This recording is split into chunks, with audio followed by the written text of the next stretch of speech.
Saya dilahirkan dari keluarga pendeta. Jadi almarhum ayah saya adalah seorang pendeta, mama saya ada pendeta juga, terus kakak saya juga pendeta gitu.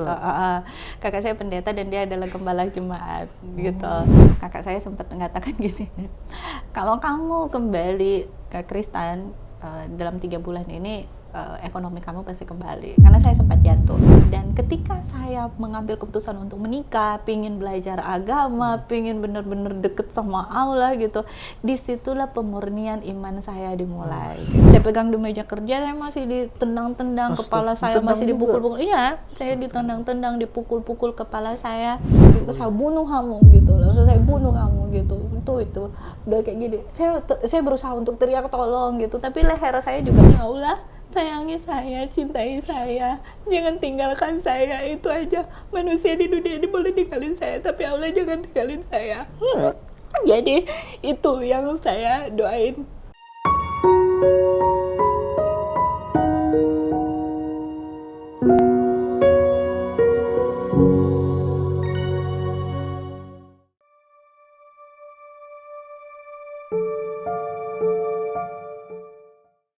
Assalamualaikum warahmatullahi wabarakatuh. Alhamdulillahirabbil alamin. Allahumma sholli ala sayyidina Muhammad. Apa kabar sahabat wakaf dimanapun Anda berada? Kembali lagi di channel Wakaf TV.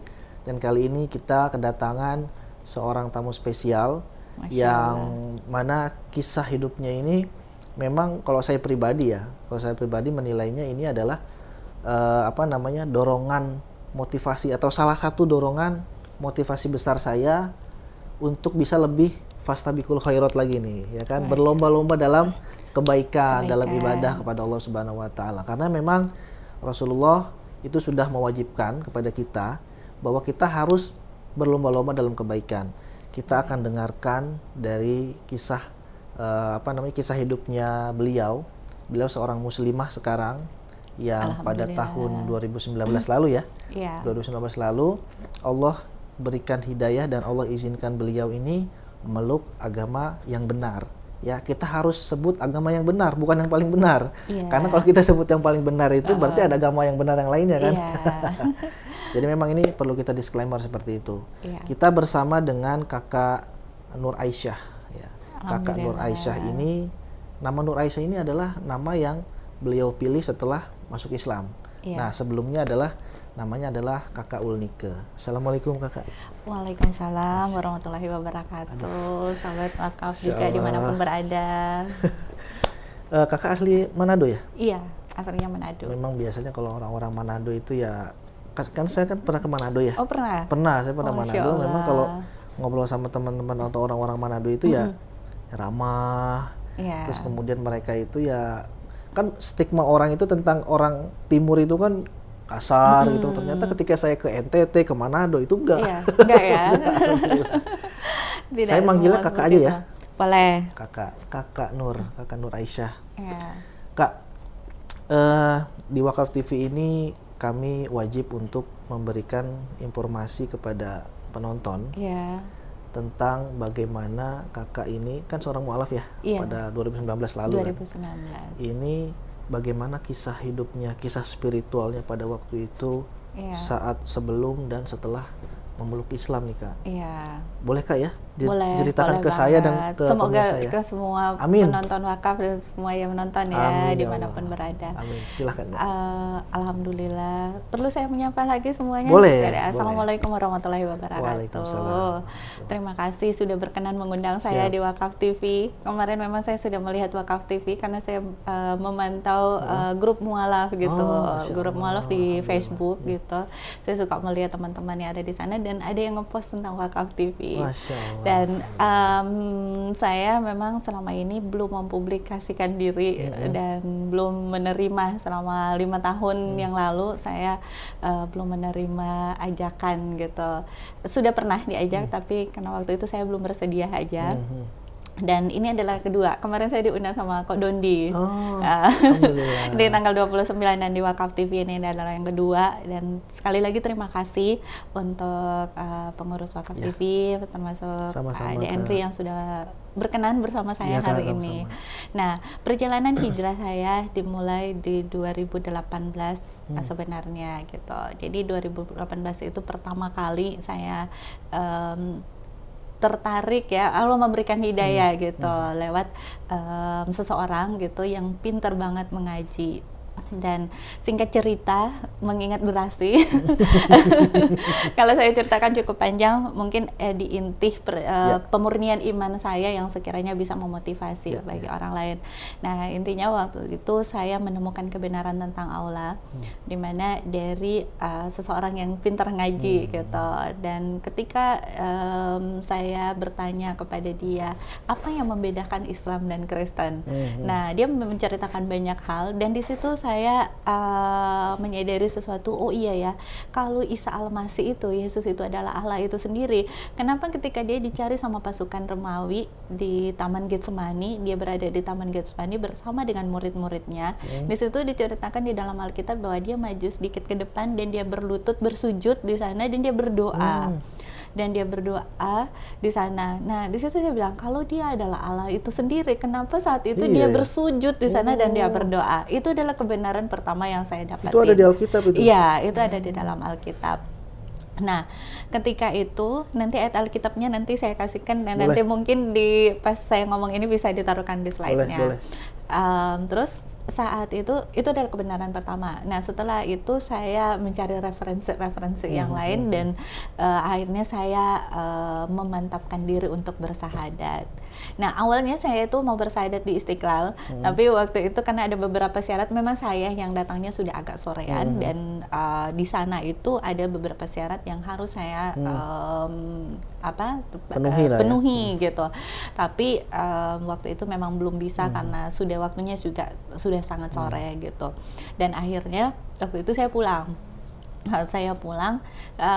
Dan saat saya pulang itu, saya dalam hati saya itu selalu kayak ada kata, ini sudah jalan kamu yang paling benar gitu. Jadi di dalam hati saya, tapi saya juga masih sedikit kayak, enggak mungkin kalau memang iya, kenapa tadi saya ada hambatan gitu kan. Tapi kata-kata itu dalam hati itu nggak pernah pergi gitu. Akhirnya saya memutuskan hari Kamis itu untuk mematikan handphone. Saya hanya telepon anak saya, saya tanya sama dia, kamu punya kebutuhan apa, mama mau matikan handphone selama 3 hari gitu. Jadi dia menyampaikan sesuatu dan saya penuhi semua kebutuhan dia saat itu, dan akhirnya saya mematikan handphone, dan saya naik kereta itu dari Gambir ke Jogja.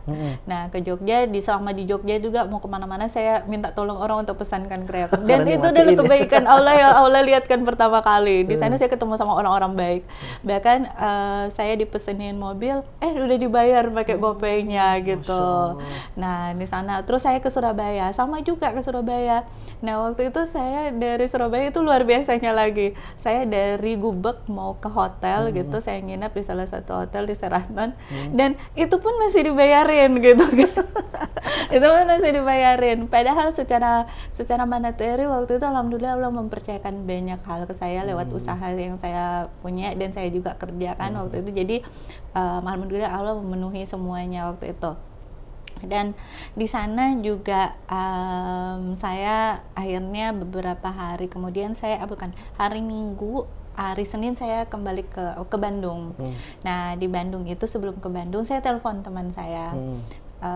Saya maaf tadi sebenarnya di perjalanan saya mau telepon beliau, apakah saya bisa menyebutkan beliau di wawancara ini, tapi saya lupa di perjalanan. Dan semoga ini jadi kebetulan karena saya di media, punya perusahaan media, jadi saya telepon seseorang yang relasi kerja saya bilang sama beliau, saya mau syahadat Pak, saya bilang gitu. Masya Allah beneran Mbak, katanya gitu kan.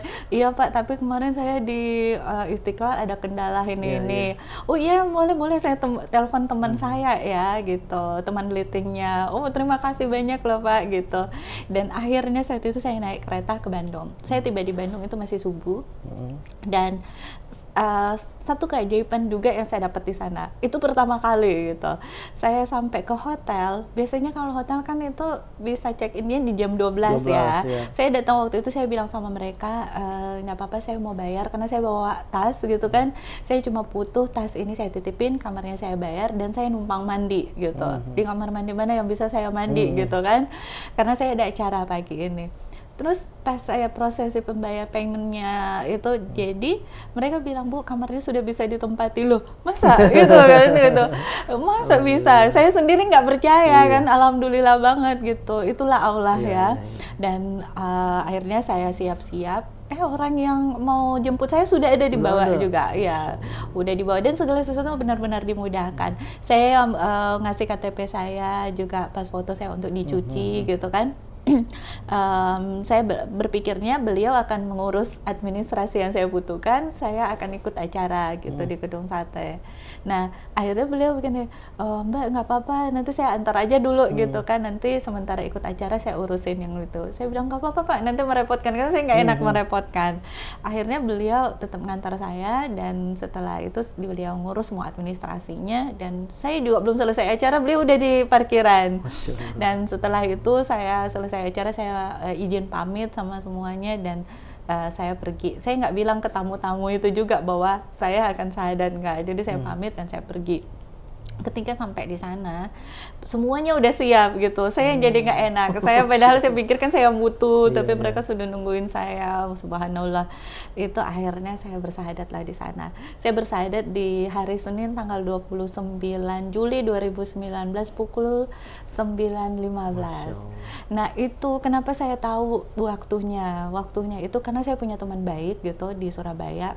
Dan dia menyampaikan ke saya bahwa pas waktu saya habis syahadat, saya telepon dia karena dia benar-benar teman baik saya, dan dia bilang sama saya bahwa pantasan ya saya itu jam 9.15 itu katanya dia kayak didorong hatinya untuk ke masjid, padahal dia bilang ini bukan waktu sholat gitu, tapi dia memang didorong untuk ke masjid. Dan di sana tuh dia ngambil wudhu dan dia duduk di masjid dan dia sholat berdoa katanya. Dia bersyukur banget, dan saya sangat-sangat bersyukur juga gitu, sangat-sangat bersyukur saat itu proses syahadat. Tapi waktu itu saya meminta untuk tidak dipublikasi karena saya bilang sama semua yang hadir di situ, dengan tidak mengurangi rasa hormat, mohon saya tidak dipublikasikan dulu karena saya masuk muslim bukan untuk mencari popularitas gitu. Ini adalah hidayah yang diberikan sama Allah. Dan saya punya pertimbangan saat itu karena saya dilahirkan dari keluarga pendeta. Jadi almarhum ayah saya adalah seorang pendeta, mama saya ada pendeta juga, terus kakak saya juga pendeta gitu. Kakak saya pendeta dan dia adalah gembala jemaat gitu. Saat ini dan saya tidak juga sebenarnya mau membuat mereka sedih ya. Ini sudah jadi pilihan saya. Saya berharap mereka juga mendapat hidayah dari Allah. Saya sangat-sangat berharap mereka bisa dapat hidayah dari Allah. Tapi saya belum bisa saat itu. Dan secara keimanan saya masih kurang, saya merasa saya belum cukup kuat imannya, dan apalagi ilmu agama saya masih sangat-sangat minim ya. Jadi saya takut saya mendapat serangan dari manapun, dan akhirnya saya murtad lagi gitu. Jadi saya pikir ini udah jalan yang Allah ngasih ke saya, tapi saya juga harus tahu diri sebagai manusia, saya harus punya bekal di dalam kehidupan saya, iman dan ilmu agama untuk bisa mempublikasikan diri. Karena keluarga saya, sepupu saya ada yang pendeta, dan saat ini ada yang mengambil, ada yang dokter sudah kan ya, dan sepupu saya ada yang lagi ngambil Islamologi, semoga dia login juga. Saya bercanda sama dia soalnya gitu. Biasanya orang yang ambil Islamologi itu bisa login loh gitu.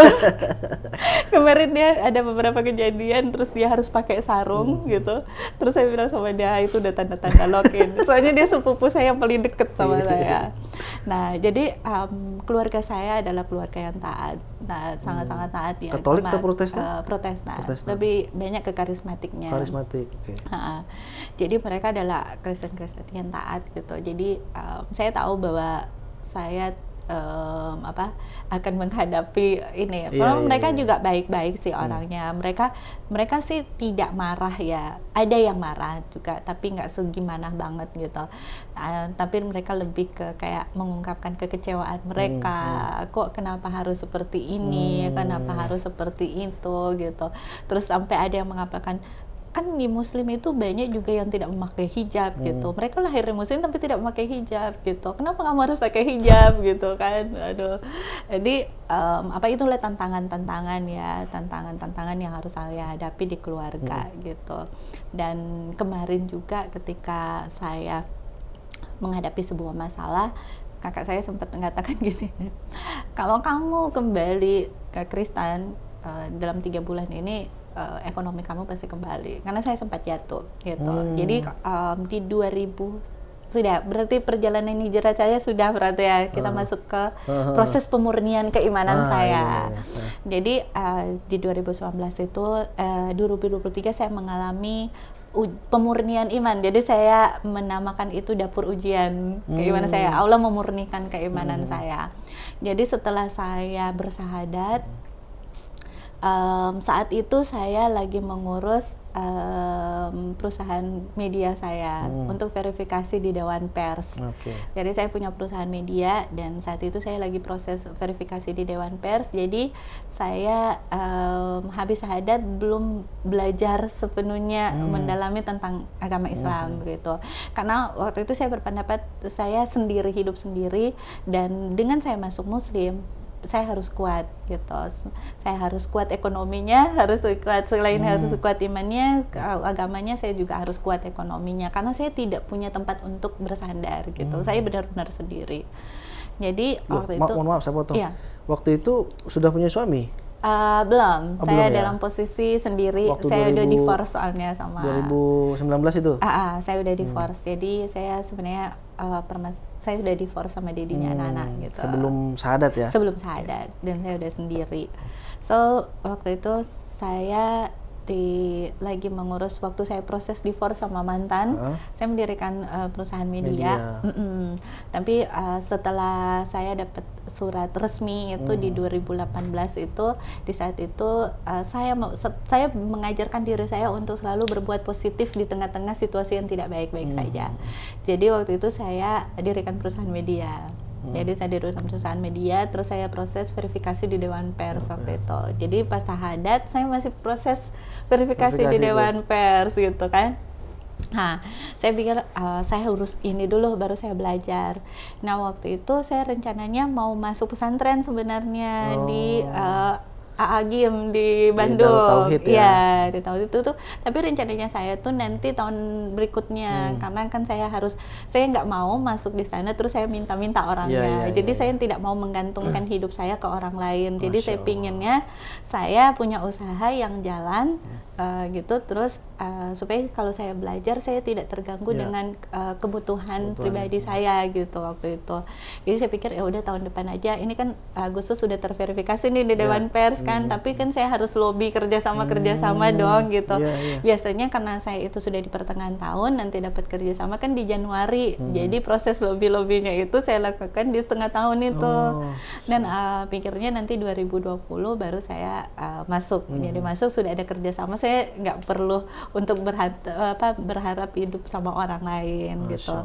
Nah, cuman 2020 itu sudah COVID. Kan gitu, masuk 2020 kan sudah COVID ya. Jadi mau nggak mau saya harus tunda gitu. Terus ditambah lagi waktu itu kan AA menikah ya, sebagai muslim yang baru saya sangat-sangat kecewa waktu itu. Saya ngomong nggak jadi di situ gitu kan, nggak jadi. Nah itu juga COVID, akhirnya ya udah semua harus saya tunda gitu. Nah dimasuk 2021 itu saya alhamdulillah Allah tuh memberikan rezeki yang cukup buat saya. Nah di saat itu saya rasa kayaknya Allah udah makasih banyak deh. Kok saya sholat aja nggak bisa gitu, masih nuntut di itu karena saya nggak punya guru kan waktu itu, masih nuntut dari YouTube gitu. Saya sendiri yang kayak ngerasa nggak nyaman dengan kehidupan saya itu, walaupun secara materi saya nggak berkekurangan saat itu. Dan Allah sebenarnya sudah memberikan jauh lebih dari yang sebenarnya saya bayangkan gitu. Nah, waktu itu saya mau cari tempat lain untuk belajar, mau masuk pesantren, ditakutin. Karena saya posisinya sendiri kan, katanya nanti kamu diminta nikah sama ustadznya. Maaf ya para ustadz, tidak semua ustadz seperti itu. Ya, cuman mungkin itu candaan ya dari teman saya. Tapi saya juga pikir, iya ya, saya kan sendiri. Terus katanya dia, nanti kamu ngerasa hutang budi, kamu orangnya nggak enakan sekali. Nanti kamu ngerasa hutang budi, nanti kamu iyakan lagi, emang kamu mau gitu kan.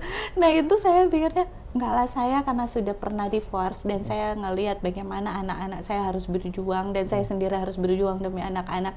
Walaupun anak-anak dengan papanya, tapi bagaimana caranya saya membuat anak-anak itu tidak benci, tidak dendam sama papanya dan menerima mama sambungnya.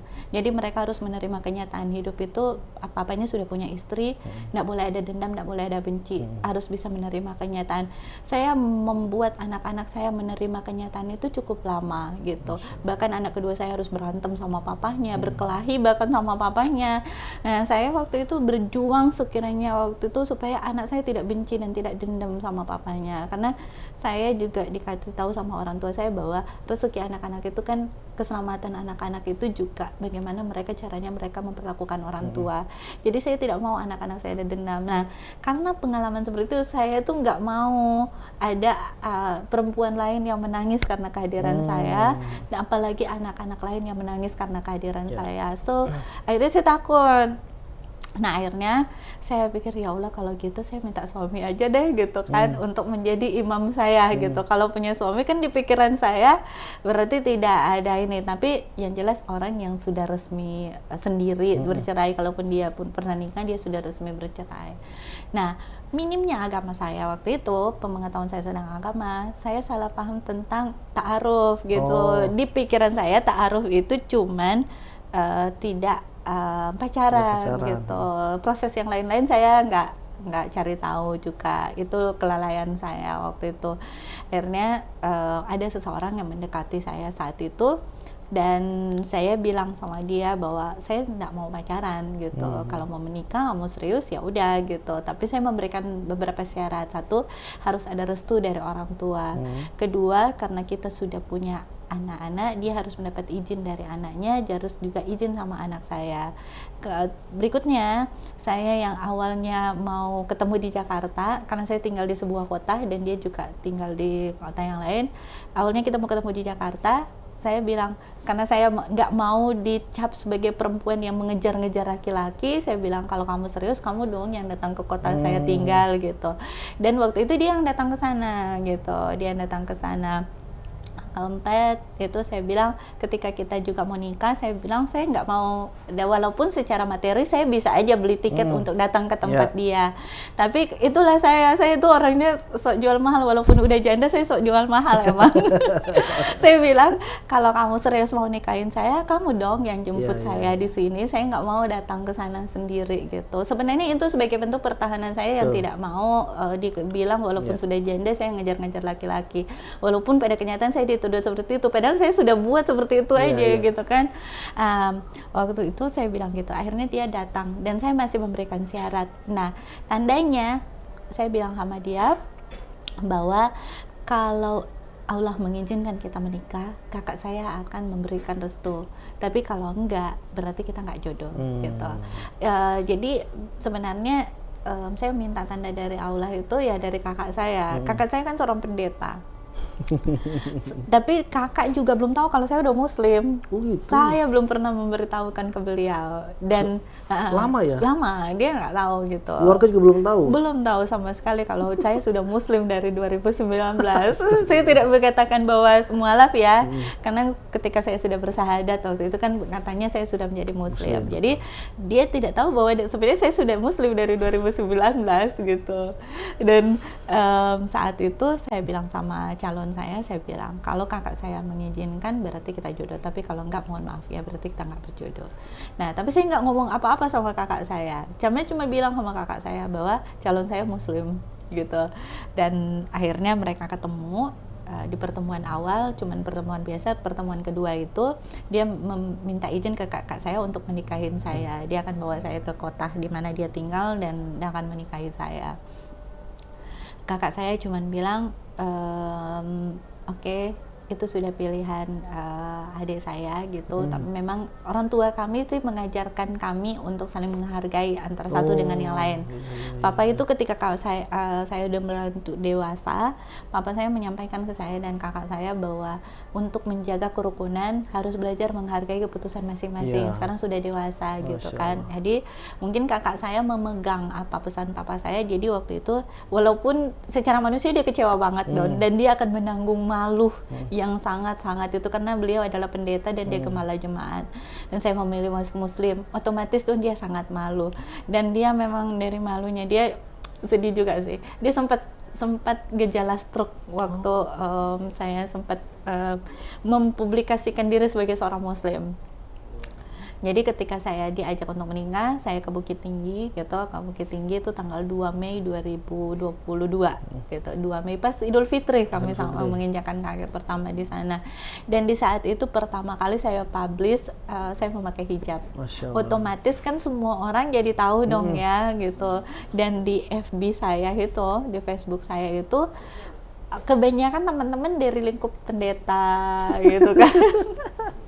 Keluarga, karena memang di FB saya itu saya nggak terlalu banyak teman umum, yang kebanyakan ya dari teman-teman gereja gitu kan. Otomatis semua shock dong gitu. Jadi ada yang ngechat macam-macam lah, kamu tidak menghargai pengorbanan papa kamu mempermalukan keluarga, itu macam-macam gitu kan. Tapi saya memilih untuk silent, jadi tetap silent. Saya nggak pernah membantah mereka, karena saya mau mengatakan sesuatu juga ilmu agama saya muslim itu kan masih kurang ya. Cuman kebenaran tentang Allah itu sendiri saya sudah pegang teguh. Cuman untuk cara menyampaikan saya sadar diri ini, daripada nanti saya salah penyampaiannya, saya memilih untuk diam gitu. Jadi ketika saya dicat macam-macam, itu saya sempat ada yang maki-maki, ada yang ngancem, ada yang gitu, semuanya itu ada gitu. Tapi saya memilih untuk tetap tenang menghadapi semuanya. Alhamdulillah lama-kelamaan mulai ada yang mulai ada yang menerima. Bahkan teman saya punya sahabat baik dari kuliah. Saya pernah kuliah di Teol. Saya punya 2 teman baik.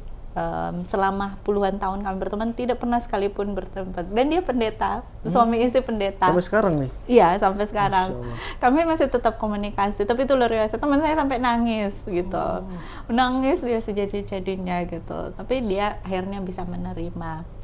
Terus ada keluarga saya yang bilang gini, kan banyak juga muslim itu lahir dari lahir mereka sudah muslim dan mereka tidak berhijab, kenapa kamu harus berhijab gitu kan. Sampai mungkin entah dia bercanda atau gimana, kalau pulang Manado gak usah pakai hijab lah gitu kan. Nah itu tantangan dalam kehidupan saya. Nah waktu itu saya tetap silent dan saya menjalani kehidupan saya. Tapi ketika saya menikah, saya memilih menikah itu karena saya ingin deket sama Allah. Jadi saya ingin mendapat pelajaran tentang agama dengan cara yang benar gitu kan. Nah tapi ada juga yang bertanya, kalau memang mau belajar agama, kenapa saya harus menikah gitu? Nah, kenapa harus menikah? Kenapa nggak cari guru aja? Nah, itu yang saya bilang, saya itu pingin masuk pesantren, tapi itulah sempat ditakut-takutin gitu kan gini. Dan memang mungkin saya agak kesulitan dalam berkomunikasi kalau untuk hal-hal yang seperti ini. Kalau kayaknya saya kenal banyak orang gitu, saya suka ada di lingkungan, tapi kalau untuk menceritakan sesuatu tentang saya, itu saya agak-agak gitu. Jadi waktu itu ya udah, akhirnya ya prosesnya saya menikah. Dan ketika saya mengambil keputusan untuk menikah, pingin belajar agama, pingin benar-benar deket sama Allah gitu, disitulah pemurnian iman saya dimulai gitu. Disitulah ujian saya mengalami ujian yang sangat-sangat luar biasa. Ketika saya menikah di bulan Mei tanggal 22 Mei 2022, saya tidak pernah meminta nafkah sedikit pun dari suami saya. Jadi karena saya sadar diri dia itu pendapatannya hanya seberapa gitu. Saya tahu dia pendapatannya seberapa. Dia hanya dia ASN, tapi dia golongan 2, terus dia punya tanggungan anak-anakan. Jadi saya tidak menuntut banyak hal, dan dia juga punya kredit di bank yang kurang lebih pendapatannya dia kalau dari gajinya tinggal nggak sampai 500.000. Jadi terus tapi ada tunjangan kayak TTP gitu kan. Tapi kan dia punya anak-anak yang harus dia tanggung. Jadi saya nggak menuntut, karena anak-anak saya alhamdulillah ditanggung penuh oleh ayahnya gitu kan. Ayahnya begitu bertanggung jawab untuk anak-anak saya, dan paling kalau saya bantu ya sebantu sebisanya saya, dia juga nggak menuntut macam-macam. Dan saya juga punya alhamdulillah diberikan rezeki sama Allah, jadi saya cukup, saya nggak meminta untuk dia. Walaupun dia punya TTP mungkin ya penghasilannya nggak sampai 3 juta mungkin sebulan, jadi saya nggak menuntut. Nah, di mendingan kita itu dia nanti ngasih uang belanja itu di bulan September 400.000. Jadi dari Mei, Juni, Juli itu, tapi dia sakit, saya juga walaupun di ASN saya bawa dia ke dokter spesialis karena saya pingin dia mendapat penanganan kesehatan secara tepat gitu. Bukan saya menyempelekan yang ada di rumah sakit ya, cuman dalam kondisi dia sakit kalau ngantri di BPJS kan biasanya lama sekali kan, kasihan saya. Jadi saya nganterin dia di bulan dari kita habis nikah itu, saya nganterin dia ke dokter spesialis beberapa kali, dan itu dibawa biayai saya gitu. Nah, saya tidak pernah menuntut, bukan saya mau mengungkapkan apa yang pernah saya beri, enggak, saya tulus dan ikhlas untuk itu, tapi saya menceritakan prosesnya Allah dalam kehidupan saya. Nah, waktu itu bulan September baru dia ngasihkan pesawat, tapi saya sudah di KDRT dulu. Jadi di saat itu saya ingat banget itu di tanggal 3 September 2022. Jadi kita baru 3 bulan lebih menikah. Di saat itu saya mendapati kebenaran tentang alasan dia berpisah dengan mantan istrinya. Ternyata mantan istrinya pernah juga dikejar-kejar sama pisau. Jadi dikejar-kejar dengan pisau sama dia gitu, karena mereka punya masalah yang cukup gitu kan. Dan saya dapati ternyata katanya dia dulu pertama istrinya selingkuh, ternyata dia yang selingkuh dulu di 2009 waktu mereka masih sama-sama ya, dia yang dulu selingkuh. Dan akhirnya mungkin ya namanya proses manusia ya, terjadilah hal-hal yang tidak diinginkan. Nah itu saya dapatin dia bohong gitu. Nah kedua, ada yang sangat-sangat miris buat saya, istrinya masih berdarah-darah terus dipaksa gitu untuk melakukan sesuatu sebagai seorang suami istri samping anak gadisnya. Nah itu sangat-sangat miris buat saya gitu loh. Saya shock banget gitu. Nah ketika saya shock banget, saya tahu itu di sekitar jam 2-an siang gitu, tapi saya nggak langsung bertanya ke dia karena saya mengingat pesan mama saya, semarah-marahnya kita sebagai seorang istri jangan mengungkapkan itu saat itu juga, tapi coba untuk menahan. Kalau bisa itu dibicarakan baik-baik pas mau tidur malam gitu kan. Jadi saya ingat pesan mama saya, jadi saya masih nahan. Nanti saya coba ngomong ke dia itu setelah makan malam. Jadi habis makan malam kita sudah siap-siap mau tidur, saya bilang sama dia, ayah bisa ngomong nggak gitu. Dia langsung bilang, oh iya apa gitu kan. Nah ya tuh, akhirnya saya bertanya, coba jujur ke saya, apa alasan ayah berpisah sama mantan istri ayah gitu kan. Saya ini semua kejujuran ayah tidak akan merubah hubungan kita sebagai suami istri, tidak akan mengurangi kadar sayang saya ke ayah. Cuman saya ada di lingkungan usaha, kalau ada dosa saya tahu bahwa dosa itu bisa menghambat rezeki kita. Saya hanya butuh kejujuran aja supaya saya tahu saya tidak merasa dibohongi gitu. Nah saat itu dia langsung marah-marah, dia langsung ngamuk-ngamuk, kamu sudah menikah dengan saya, harusnya kamu menerima semua masa lalu saya. Nah saya bilang iya saya terima, cuman saya hanya butuh kejujuran aja gitu loh. Kalau nggak mau diceritain juga nggak apa-apa, saya juga udah tahu gitu. Jadi kalau nggak mau ceritain ya udah nggak apa-apa gitu. Tapi dia terus mengamuk, mungkin entah karena dia malu atau apa gitu, tahu juga dia ketahuan bohongnya juga mungkin dia malu, marah-marah. Akhirnya saya ditampar. Saya ditampar dan saya tidak berdebat dengan dia, cuman segitu aja saya ditampar. Terus saya ditampar berapa kali, adiknya di luar dengar. Nah pas adiknya di luar dengar, diketuk-ketuk lah pintunya. Saya mau buka, dilempaskan saya ke tempat tidur. Nah pas dilempaskan di tempat tidur, saya berusaha untuk bangkit dan adiknya tidak berhenti mengetuk pintu. Nah pas dia akhirnya buka pintu, adiknya ngomong, kenapa? Saya juga sudah pernah ngerasain tamparannya, kenapa harus nikah lagi gitu. Nah setelah itu saya sangat-sangat shock, kaget, ternyata dia emang adiknya juga pernah dipukul sama dia gitu. Saya sangat-sangat shock, saya sangat terpukul banget saat itu. Dan saya sempat karena itu kita ngomong-ngomong di luar dia masih kasar dan yang lain-lain, mamahnya dibentak, papahnya dibentak. Saya makin shock karena saya dibesarkan di keluarga pendeta, nggak pernah ada yang kasar di rumah, nggak pernah ada yang kayak saya teriaki gitu, nggak ada, apalagi sampai main fisik itu nggak ada. Jadi saya tuh sangat-sangat shock dan akhirnya saya waktu itu rumahnya sangat jauh dan jalannya rawan, saya di jalan kaki di rumah situ. Teman saya dikejar sama mama, sama papanya, sama adiknya gitu, pakai mobil mereka ngejar saya dan akhirnya saya diajak pulang. Nah saat itu dia yang nangis meminta maaf ke saya gitu atas ini, katanya dia banyak sekali alasan membujuk saya untuk tidak menceraikannya dia dan memulai kembali dan baru.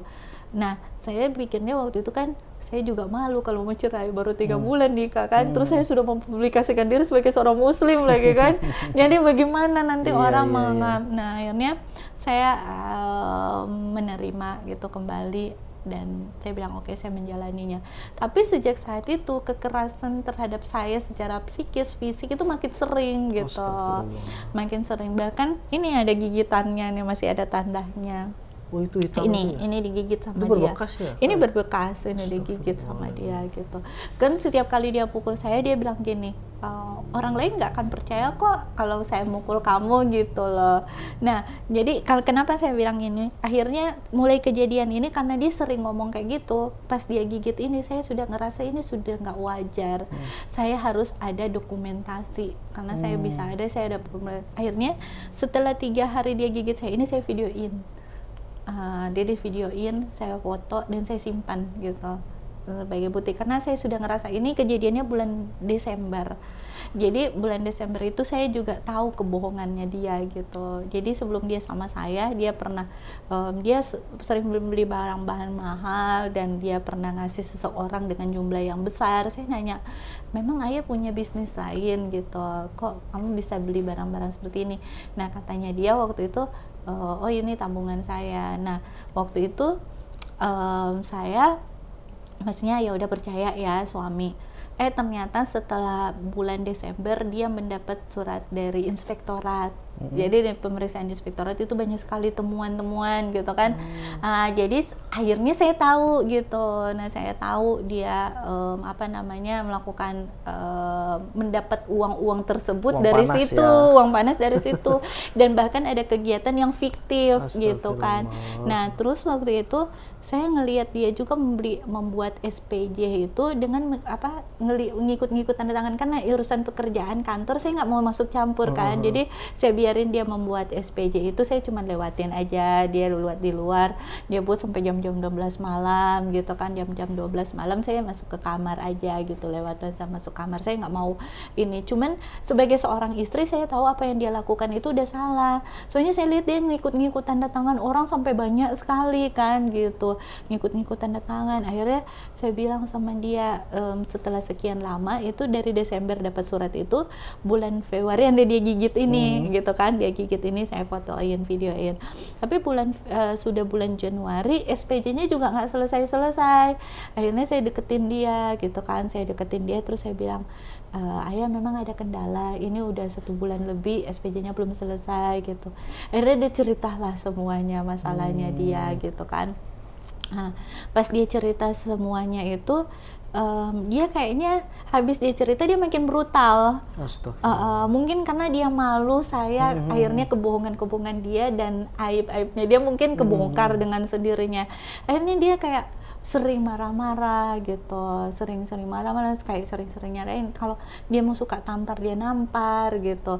Dan saat itu akhirnya mungkin dia ketemu sama orang-orang di masa lalunya dia dan itu keungkap di dalam tidurnya dia. Jadi di tidur dia sering ngigau, dan dia berhubungan dengan perempuan lain itu dia cerita di dalam mimpinya dia gitu. Dan apa yang dia lakukan saat itu entah kenapa saya nggak tahu gitu loh, tapi apa yang dia lakukan di sepanjang hari di luar rumah itu terungkap di dalam tidurnya dia gitu. Dia yang ngomong sendiri sampai dia mau suruh orang itu naik di atas meja, masuk ke kamar mandi, melakukan itu, dia ngomong di dalam Lengkap itunya dia. itu, detail. Iya, detail. Bisa Jadi ya? dia ngomong gitu di dalam mimpinya. Kok Tapi bisa ya? waktu itu saya cuma bilang, ya Allah, saya sudah menikah dan saya malu mau cerai sebelum 1 tahun. Itu saya belum kayak gitu. Dia cerita di dalam mimpi. Nah, sampai suatu saat dia masih, saya bilang ke dia ketika dia bangun, saya sering nangis gitu kan. Jadi saya saat itu sering banget nangis banget gitu, apalagi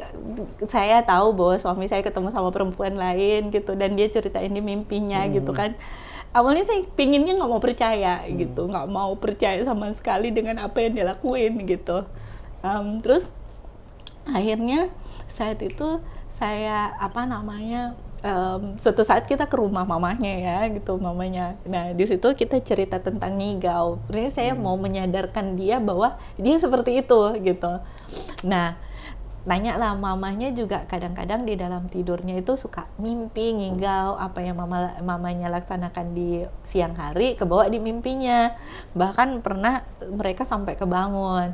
Nah begitu juga suami adik kandungnya gitu, apa yang dilakukan di kantor di mimpi juga dia ceritain seperti itu, sampai adiknya sendiri yang bilang sampai saya bingung gitu loh yang diceritain.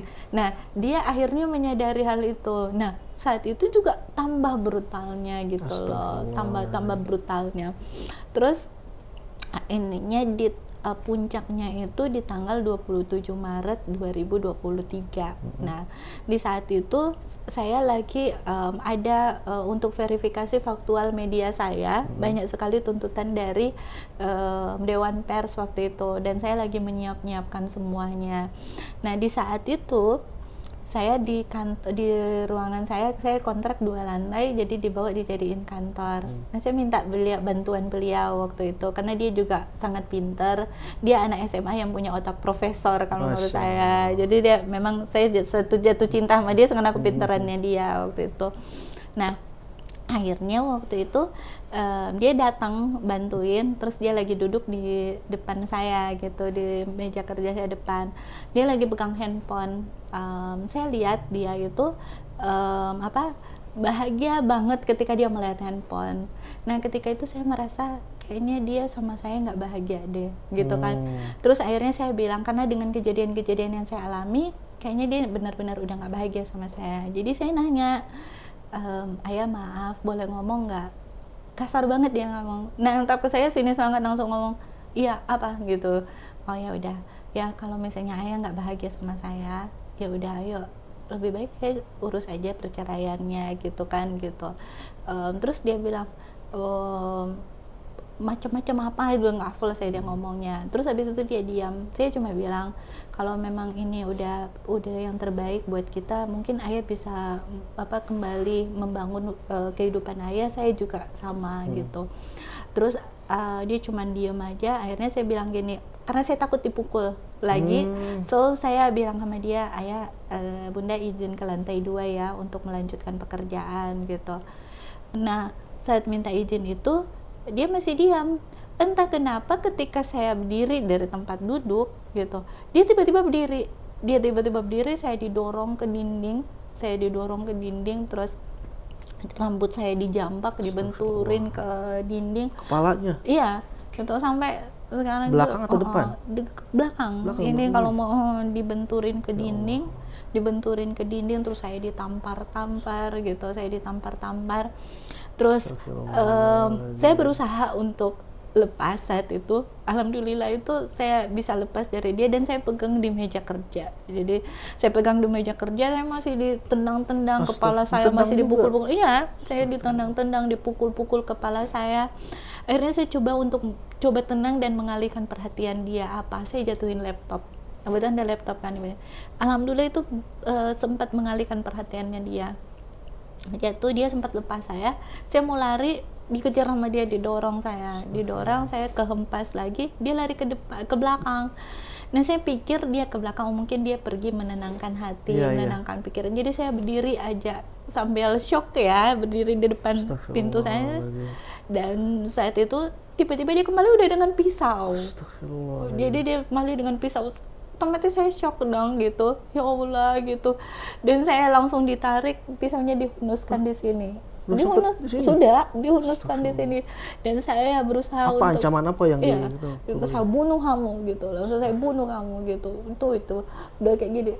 Saya berusaha untuk teriak tolong gitu, tapi leher saya juga udah dicekek juga waktu itu. Jadi saya udah kayak mau bersuara agak susah kan, tapi itulah Allah tuh ajaibnya, adik yang di tetangga kita itu akhirnya keluar, dia menjemur pakaiannya di luar, dan itu kan ada tirai di depan kita, dan saya berusaha untuk teriak. Alhamdulillah itu dia lepas gitu, pas dia lepas saya masih ke posisi gemetaran. Saya coba duduk untuk pergi menjauh sedikit, dan saya duduk di anak tangga. Nah, pas saya duduk di anak tangga itu, saya nggak berani bereaksi lebih karena pisau masih di tangannya dia gitu, tapi saya sempat ambil handphone. Nah, pas saya duduk di situ, saya tunggu dia tenang gitu. Akhirnya pisau itu dia lempar ke arah pintu. Saya masih punya videonya. Dia lempar ke arah pintu. Saya hidupin handphone, terus saya ngambil video sebentar. Karena saya tahu bahwa saya harus punya bukti dong. Di situ cuma ada kita berdua gitu. Saya ngambil video, terus saya lari ke lantai 2. Saya mau berusaha untuk mau mengamankan diri di kamar. Dia tahu saya lari, dia kejar lagi. Dan kami sempat dorong-dorongan di pintu. Akhirnya saya kalah kuat sama dia. Saya kembali dicekik sama dia, ditaruh di tempat tidur, dikencing sama dia. Terus yang mengerikan banget gitu, dia bilang ayo kita mati bareng-bareng gitu. Wah, itu sampai segitunya gitu. Ini aku bilang aduh, benar-benar udah nekat berarti kan kalau sudah seperti ini, benar-benar itu. Alhamdulillah anak saya itu nggak berhenti untuk nelpon. Saya bilang saya nggak mau beritahu apa yang saya alami ke anak saya. Tolong, saya bilang ya udah, anak saya itu butuh uang Kalau kamu mau membunuh saya, kamu juga mau mati sama saya, izinkan saya untuk transfer uang ke anak saya. Tapi itu negosiasi itu udah 1 jam lebih, sampai saya lemas karena saya dikancing terus sama dia lehernya, sampai ini saya bawah itu biru juga.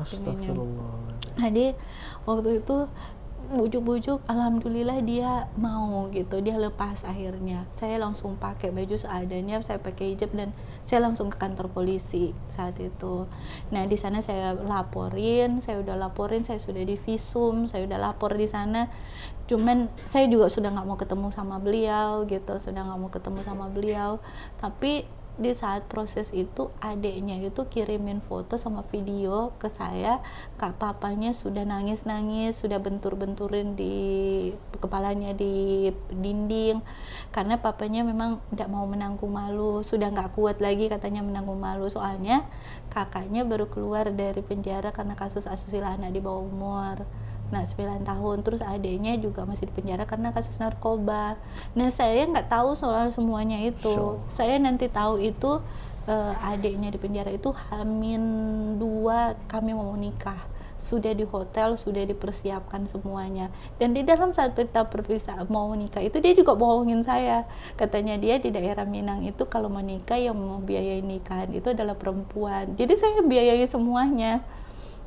Gitu, saya biayai semuanya. Nah, saya nanti tahu pas sudah menikah baru dia bilang kakaknya di penjara, adiknya di penjara. Saya shock dong, pembatalan nikah malu, orang udah pada tahu semua. Saya coba untuk menerima keadaan itu. Nah, jadi papanya waktu itu malu kan, papanya itu menjabat sebagai orang tua adat di sana. Jadi saya juga kasihan sama orang tuanya karena mama sama papanya itu baiknya minta ampun, sayangnya ke saya itu seperti anaknya sendiri. Jadi saya itu tidak diperlakukan sebagai anak mantu istilahnya ya. Saya tidak pernah diperlakukan sebagai anak mantu, saya diperlakukan sebagai anak kandung oleh mereka. Mereka benar-benar baik. Adiknya juga baik banget, kakaknya juga baik banget gitu. Jadi karena kasihan saya tarik laporannya. Nah, tapi karena saya curiga dengan perlakuan dia, kalau kita terjadi perdebatan kan mungkin dia bertindak seperti itu masih wajar ya. Akhirnya karena tindakan dia yang tidak wajar itu, kami kembali bersama habis saya tarik laporan di kantor polisi. Tapi kami punya perjanjian di sana. Kalau misalnya dia kembali melakukan tindakan kekerasan terhadap saya, dia akan dituntut dengan tuntutan yang pertama gitu. Ya. Baru saya tarik laporannya. Nah, ketika saya tarik laporannya, kami pulang dan kami kembali bersama-sama. Saya ikhlas untuk menerima semuanya, mencoba untuk kembali. Tapi karena rasa penasaran saya dengan apa yang dia lakukan, akhirnya saya berkonsultasi dengan orang-orang yang berkompeten dalam hal itu. Akhirnya saya dianjurkan untuk sebenarnya berpisah sama dia saat itu. Tapi saya karena dengan apa yang disampaikan oleh teman saya itu, saya malah merasa bahwa ya Allah, saya tidak melakukan hal yang semaksimalnya sebagai seorang istri. Harusnya saya tahu dulu gimana dia, biar saya tahu memperlakukan dia gitu dengan baik, dan ketika ada masalah saya lebih mengerti bagaimana memahami persoalan tersebut, menanggapi persoalan tersebut.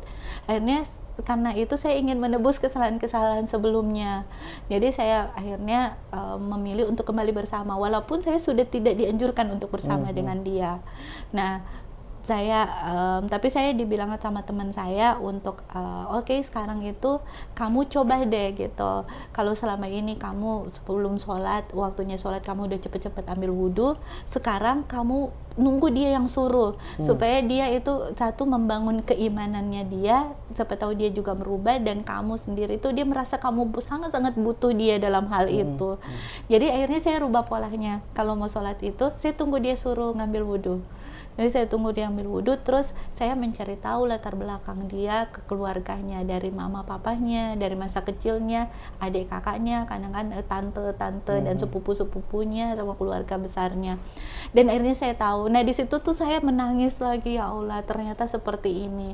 Dan saya malahan sebelum pelayanan dia ke dia itu saya tingkatkan lagi. Padahal saya sudah hampir dibunuh sama dia, tapi saya tingkatkan lagi.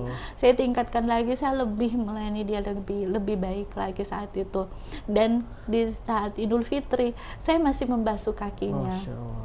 Tapi saya membasuh kakinya, tapi saat itu saya berdoa sama Allah, ya Allah, ini adalah mungkin yang maksimal yang bisa saya lakukan gitu sebagai seorang istri.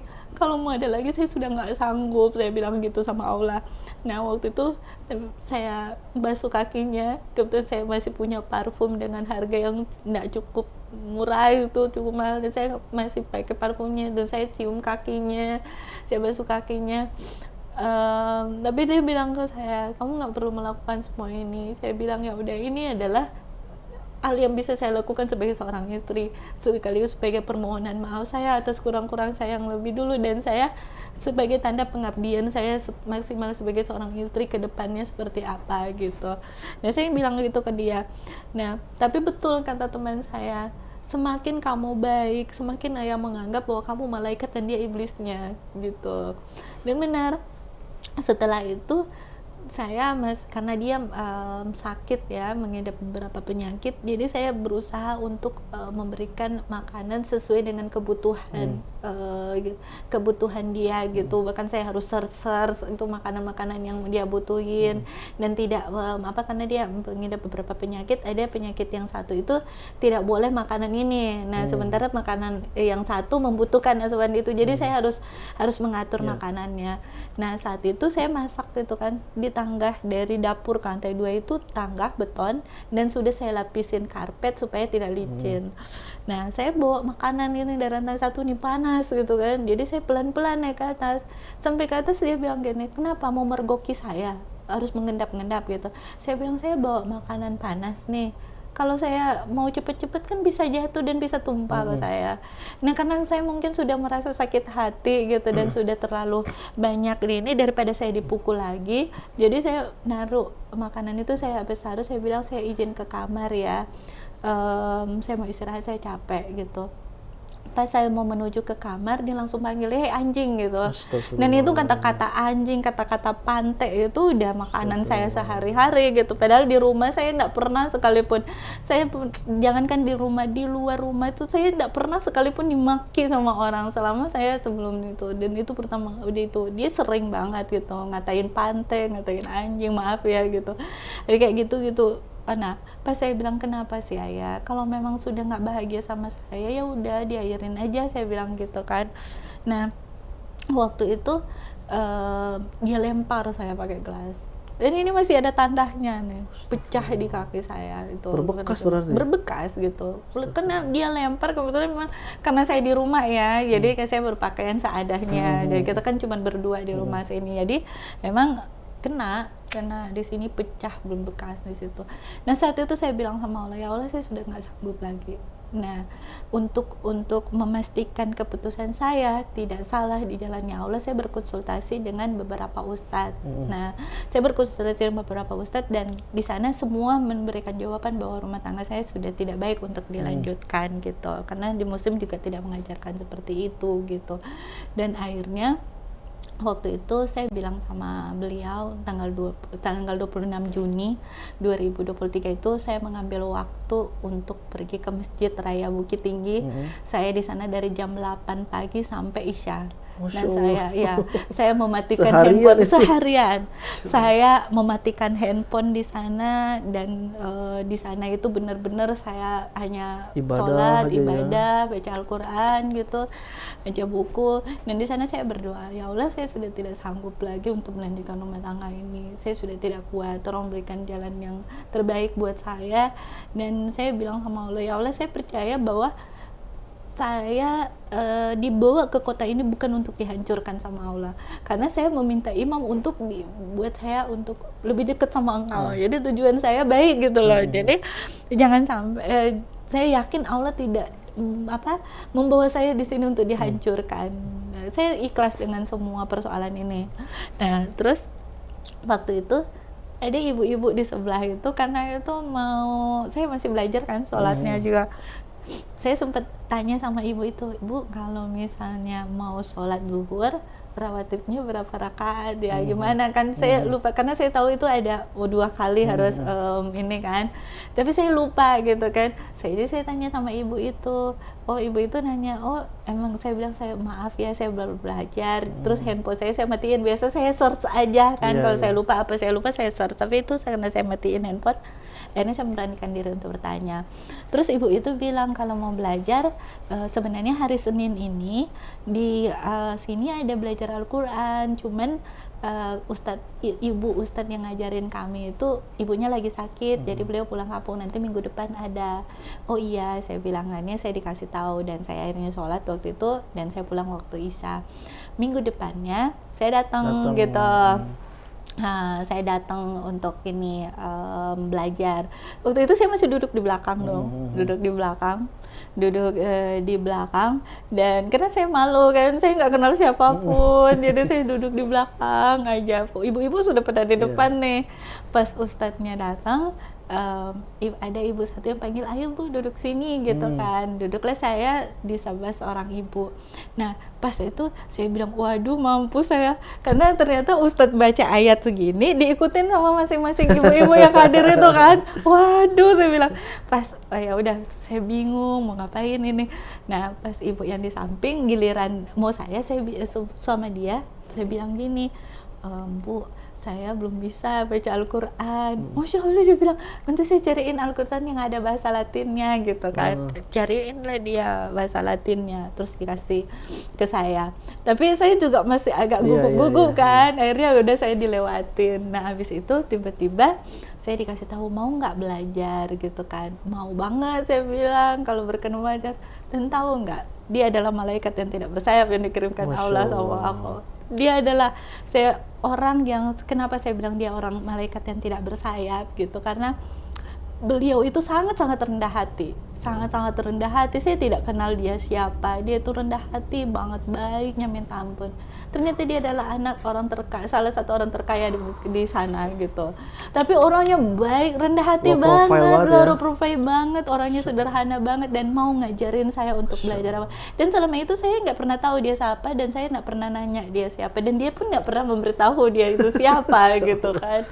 Akhirnya singkat cerita, saya sudah memutuskan untuk bercerai dan tanggal 28 itu saya undur lagi, tanggal 28 dan tanggal 26 kan saya di masjid nih.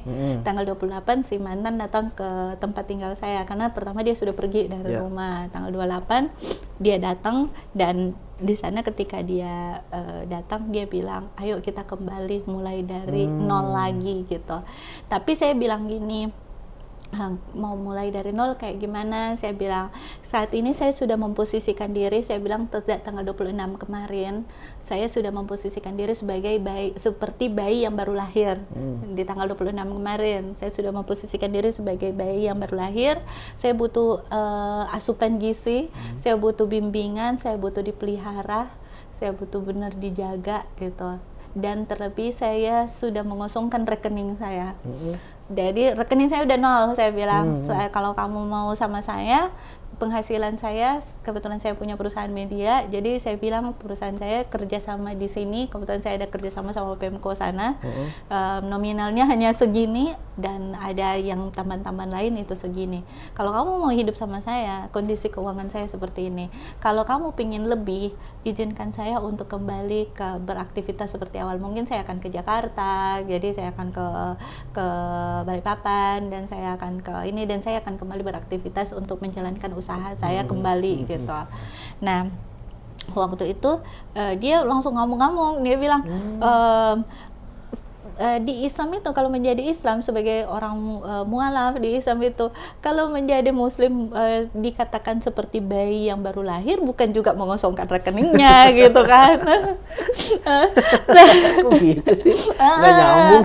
Jadi nyambung banget. Jadi saya bilang ya udah kalau kamu mau terima saya ya seperti inilah saya keberadaan saya. Dia langsung ngomong macam-macam kan gitu.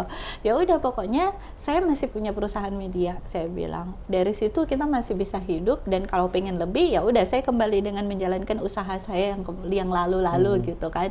Yang usaha saya seperti ini dan dia tahu usaha saya apa. Jadi ya udah kamu kalau mau terima. Tapi dia tetap ngotot bahwa itu menjadi Muslim itu dia sebagai mualaf itu yang mengatakan bahwa bayi seperti bayi yang baru lahir, seorang mualaf itu seperti bayi yang baru lahir, bukan mengosongkan rekeningnya juga gitu kan. Ya, jadi saya cuma tetap juga bilang gini, ya Allah kalau memang dia mau kembali dia harus kembali. Saya bilang, saya memposisikan diri sejak tanggal 26 kemarin karena saya mau berpengalaman sama Allah. Kalau dulu saya itu masih jauh dari Allah, saya belum bisa ngapa-ngapain, gitu, belum bisa sholat, belum belajar agama, belum ini, Allah memberikan rezeki yang lebih buat saya.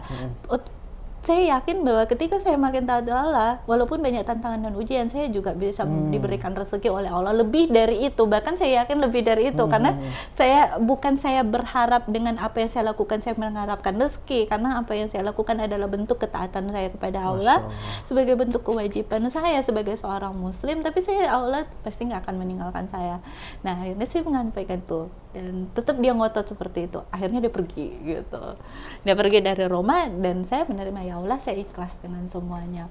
Nah, menjalani proses itu saya akhirnya belajar, saya mendapat guru untuk belajar baca Al-Quran. Alhamdulillah saya mulai di tanggal 5 Agustus, tanggal 15 September saya sudah bisa, walaupun belum lancar banget, saya udah bisa baca Al-Quran. Ya? Iya. Padahal waktu buka Al-Quran, buka Iqra, saya pikir ya Allah, mungkin 2 tahun saya baru bisa belajar ini. Dan saya bilang ke dia bahwa dia kan terus mengusir saya untuk keluar dari kota sana. Tapi saya sudah bilang saya tidak akan keluar dari kota ini sebelum saya memegang surat cerai. Karena saya takut dengan fitnahan, ya, karena saya ada di dunia bisnis, saya ada di dunia usaha. Saya punya perusahaan media sebagai seorang muda media, otomatis kan saya punya banyak relasi kerja. Nah, nanti kalau saya pergi tanpa saya memegang surat cerai, nanti saya bisa kena fitnah gitu. Dan saya sudah bilang sama Allah, saya tidak akan keluar dari kota ini. Apapun yang akan terjadi, kalau saya sudah memang mau mati di sini sambil menunggu itu, ya saya sudah siap. Kalaupun Allah memberikan saya umur yang panjang, ya saya akan keluar dari kota ini setelah saya mengeluarkan surat cerai. Tapi dia menginginkan saya untuk pergi dari kota situ, saya nggak mau. Nah saya nggak mau, dan saya waktu itu alhamdulillah ya waktu Iqra itu tapi saya minta izin sama dia, tolong izinkan saya itu keluar, kalaupun saya harus keluar itu sampai saya bisa baca Al-Quran. Tapi saya bilang kayaknya 2 tahun deh.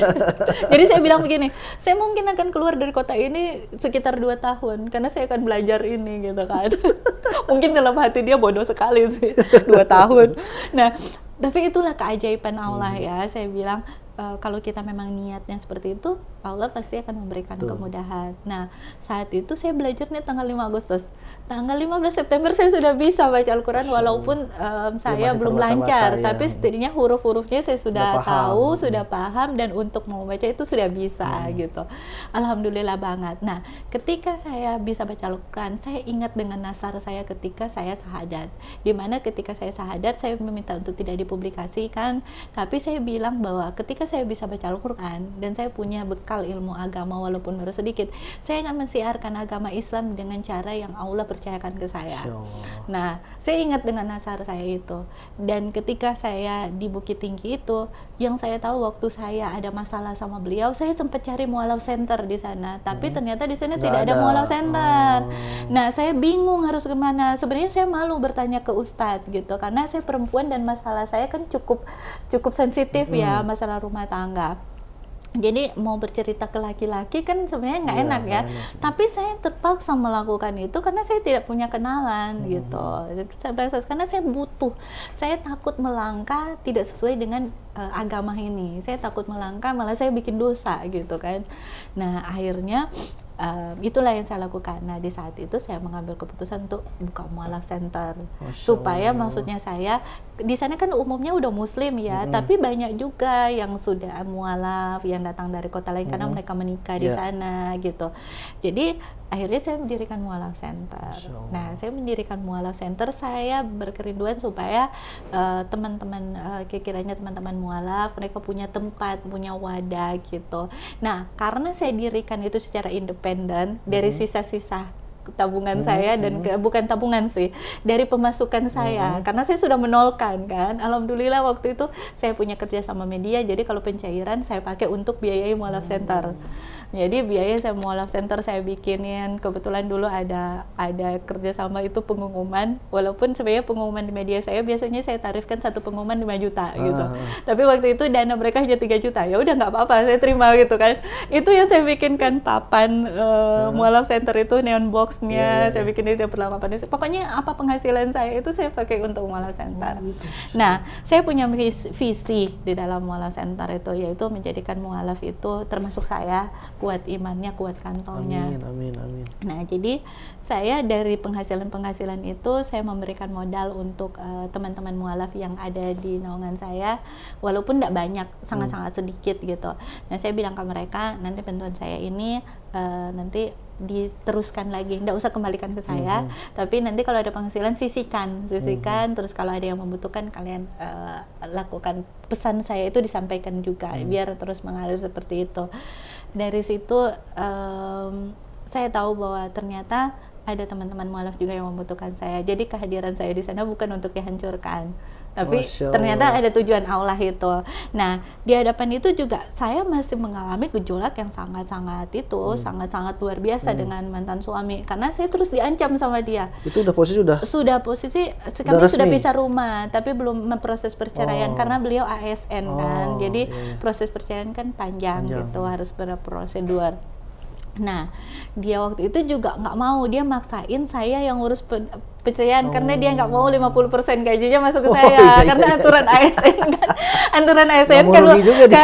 dia nggak mau rugi, tapi saya juga nggak mau bodoh, saya mau memberikan pelajaran buat dia. Nah, dia yang mukulin saya, penyebab perceraian kita semua itu ya mungkin ada salah saya juga pasti ada salahnya, tapi kan dia juga mau cerai, jadi dia bilang banyak yang perempuan yang lebih baik dari saya di luar sana, terus saya sudah mengalami KDRT, terus saya juga sudah rugi secara materi. Terus masa saya memberi enak sekali di pikiran dia, enak sekali terus saya yang ngurus dan saya ini. Nah, saya ingin memberikan pelajaran yang berharga buat dia. Kamu yang menginginkan hal ini, kamu yang melakukan, kamu harus bertanggung jawab. Dia ini saya membiarkan dia, kamu yang mau semua ini, jadi kamu harus mengurus sampai tuntas gitu. Tapi dia bilang, kamu kan juga mau cerai lah, sama-sama berarti. Tapi kan kamu sebagai seorang laki-laki, saya bilang, ya udah kita nikah, saya yang biayai karena kamu nipu saya, kamu bilang bahwa di Minang itu kalau mau nikah perempuan yang menanggung semua biaya, kamu tidak keluar biaya sama sekali. Dia gitu. asli orang sana. Asli. Berarti Jadi ini oknum ya, ya, oknum orang Minang ya. Oknum jangan sampai ini ya. Oknum orang Karena Minang ya. di sana orang seperti itu saya mendapat pelajaran di sana juga malaikat tak bersayap. Masya Justru Allah. orang yang paling baik yang pernah saya temui di dunia ini ada di sana. Orang yang benar-benar tulus, ya Uniko, malaikat tak Masya bersayap aku gitu. Dia orang-orang yang paling baik. Jadi orang Minang itu sebenarnya umumnya baik gitu. Cuman oknum betul. satu Oknum ini ini aja gitu. Tapi jangan di skip aja Yeah. gitu. Nah, jadi dia menyampaikan seperti itu. Jadi semua biaya pernikahan kan dari saya gitu. Jadi saya pikir kalau perusahaan seperti ini enak sekali dong dianya. Iya. Jadi Nanti malah dia playing victim. playing victim Oh, kan aduh. gitu. Jadi saya biarin dia ngurus. Saya tetap tenang aja. Jadi dia ngurus. Saya bilang silakan ngurus perceraian. Saya membangkitkan semangat saya untuk mengurus Love Center gitu. Masya Allah. Jadi dia masalah itu tetap berjalan. Saya Fokus nggak yang mau, lain ya. saya nggak mau menyia-nyiakan hal itu dan saya tidak mau terfokus dengan masalah itu. Jadi saya bilang setidaknya ya Allah buat saya bermanfaat di situ. Di kehadiran saya di Kota Bukit Tinggi itu bisa bermanfaat bagi banyak orang. Dan di saat itu alhamdulillah sesedikit apapun yang Allah ngasih ke saya bisa berbagi dengan banyak orang. Nah ketika saya sama dia gitu, saya tidak diizinkan untuk melakukan hal itu. Bahkan ketika saya ulang tahun media nih, saya mau makan bersama anak-anak yatim piatu. Karena saya biasanya sebelum menikah saya sering melakukan hal seperti itu. Jadi saya sering datang ke panti asuhan sama anak-anak, terus ada anak-anak jalanan juga yang saya santuni, tapi saya nggak pernah publish gitu. Saya tidak pernah publish. Jadi karena prinsip saya sudah berkomitmen ketika saya dirikan perusahaan saya bilang sekian persen itu saya pegang untuk donasi gitu.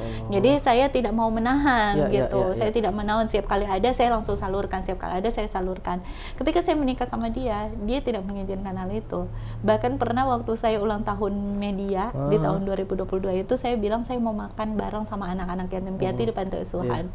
Nah, dia sempat terjadi perdebatan, tapi waktu itu saya sedikit melawan, tetap melakukan. Nah, dia hadir juga saat itu, tapi tahu nggak, pulang dia bilang kamu percuma melakukan semua ini tanpa izin saya. Katanya dia gini, kamu puasa aja tanpa izin dari saya itu sia-sia. Nah, jadi tahu nggak, sejak saat itu akhirnya saya tidak melakukan itu lagi. Saya tidak berani karena saya tahu kan itu dosa. Dan bahkan ketika saya mau puasa, saya kayak harus mengemis ke dia untuk minta izin supaya saya mau puasa. Bahkan pernah saya menangis. Sama saya potong. Iya. Itu kakak melakukan hal itu kan pakai hasil keringat sendiri kan? Iya. Nah, jadi di sini perlu kita disclaimer dulu bahwa apa yang dilakukan oleh mantan suami kakak waktu itu adalah penyesatan ya, penyesatan sebuah dalil ya. Yang diwajibkan lapor dulu itu tanpa harus izin itu adalah dari uangnya si suami. Gitu. Oh gitu. Ya. Tapi kalau penghasilan saya sendiri kan nggak apa-apa. Karena gini, uangnya suami adalah uangnya istri.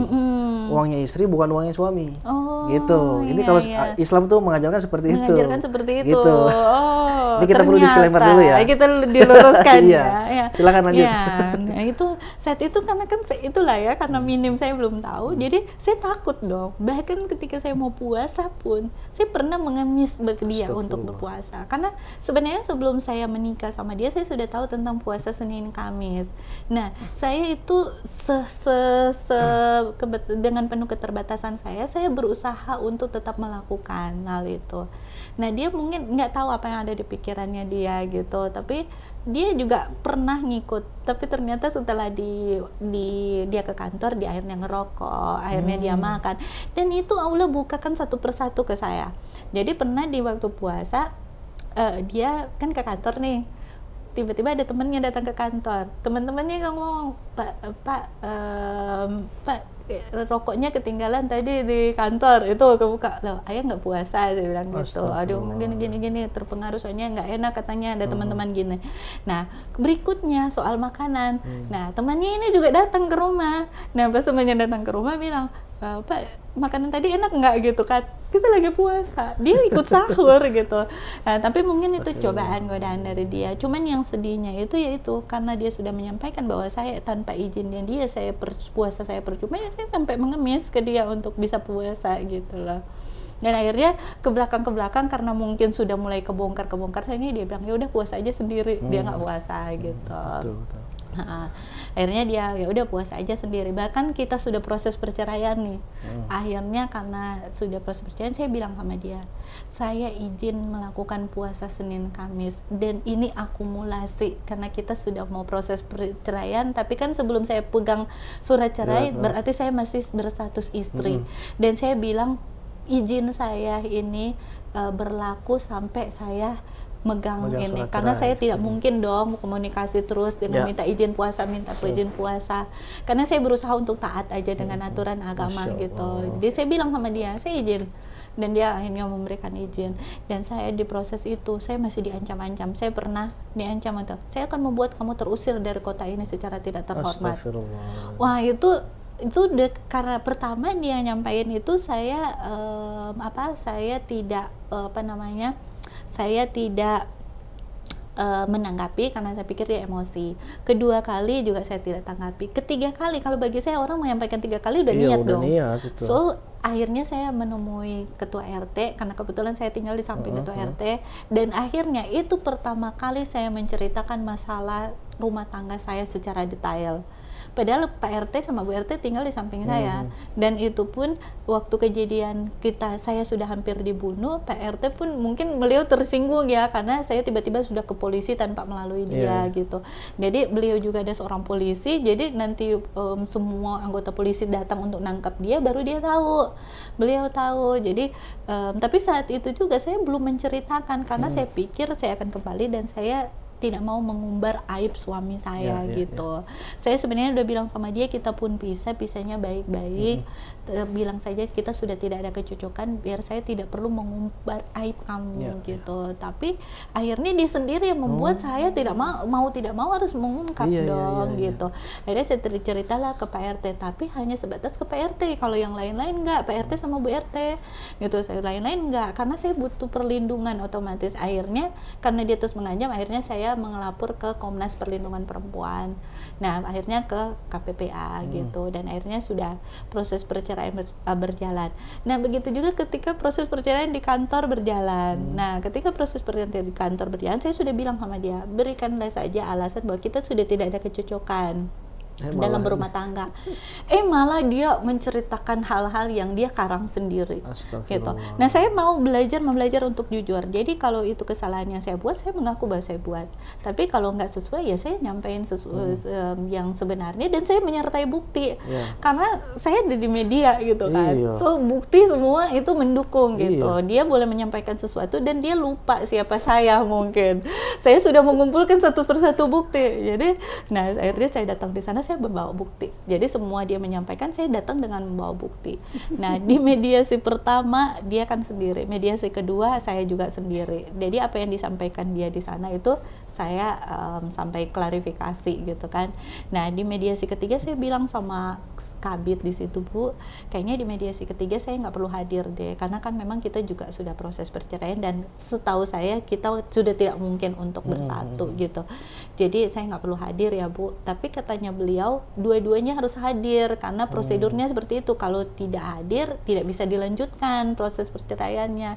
Oh, akhirnya saya hadir dong. Nah, ketika saya hadir, saya kumpulin lah bukti-bukti dari 10 poin, 10 poin apa 9 poin yang disampaikan di mediasi itu kan saya sudah tahu. Waktu itu saya nggak membawa bukti, tapi pas di mediasi kita ketiga itu saya membawa semua bukti. Jadi dari foto, video sampai print out rekening saya bawa gitu. Nah, di saat itu ketika disampaikan, saya dong membawa bukti, terus dia ngamuk di situ, di situasi situ, ngamuk sampai yang mediator itu bilang, Pak, tolong hargai kami itu dari jam 9 di sini tunggu Bapak di sini, dia nanti datang jam 10 lewat. Jadi mediator sama saya udah datang jam 9 gitu. Nah, saya memang terlambat tapi hanya 5 menit dan saya minta izin karena saya harus mengambil salah satu bukti dan bukti waktu. Jadi saya minta izin terlambat, tapi dia datang tuh jam 10 sekian. Tapi dia ngamuk sampai mau apa kursi lah apa gitu, ngamuk-ngamuk. Dan di sana itu dia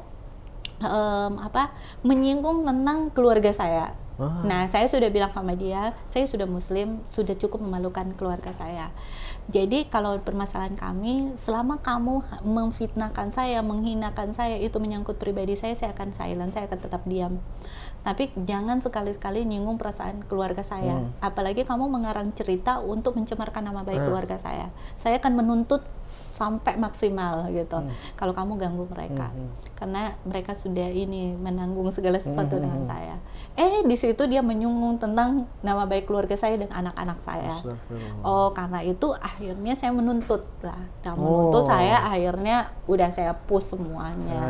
Akhirnya itulah kebongkar semuanya. Akhirnya sampai publik umumnya tahu. Dan ketika di proses perceraian kami di tanggal 20 November 2023 itu ada kejadian yang memiriskan banget gitu.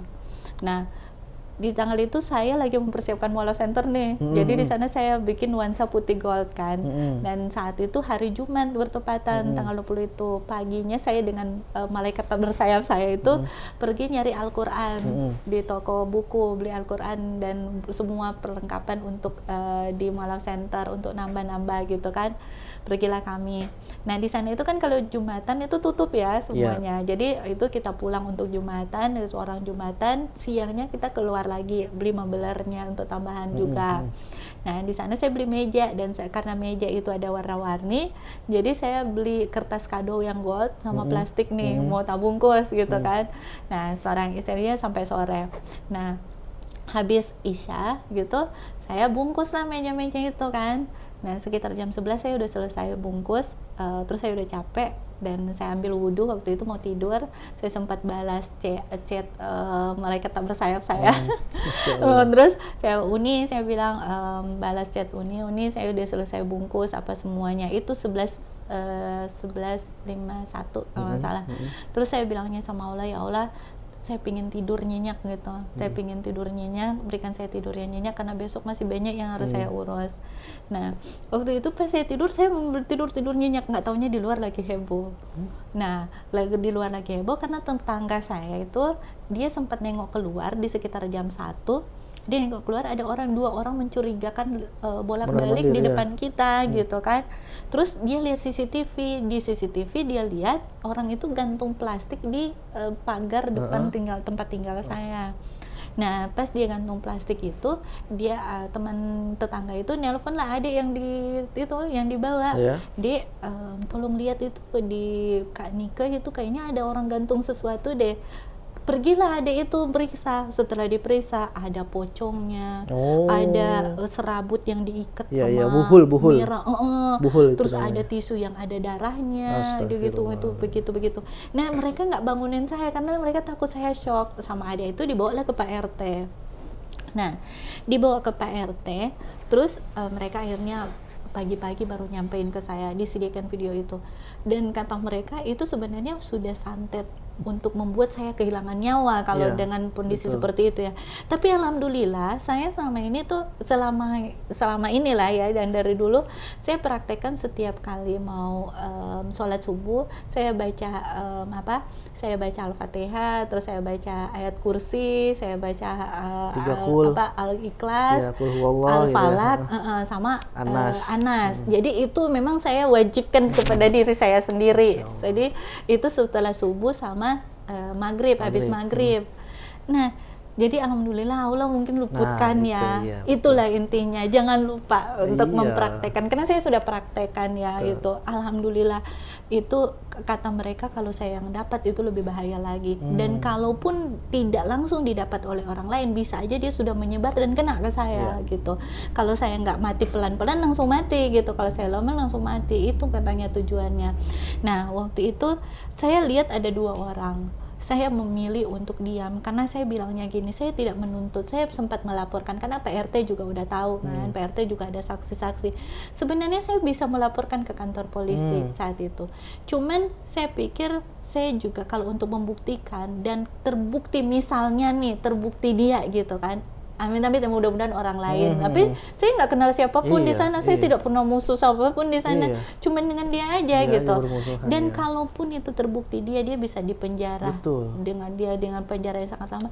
Terus anak-anaknya gimana?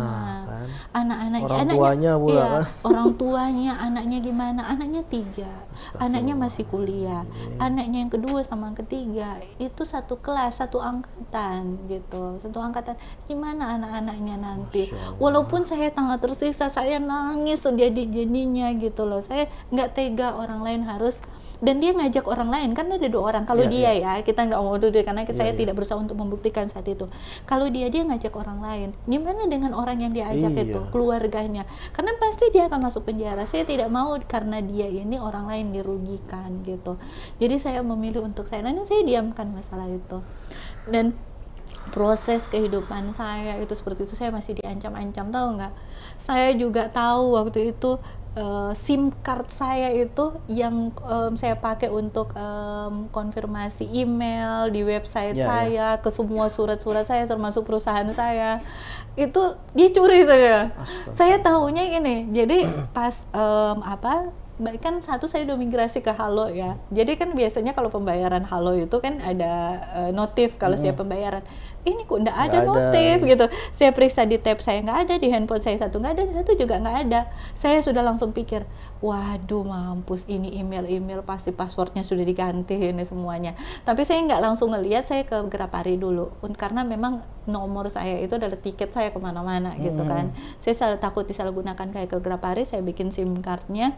Terus benar, ternyata dia waktu datang ke saya, dia sempat paksa saya untuk meminta password tab saya.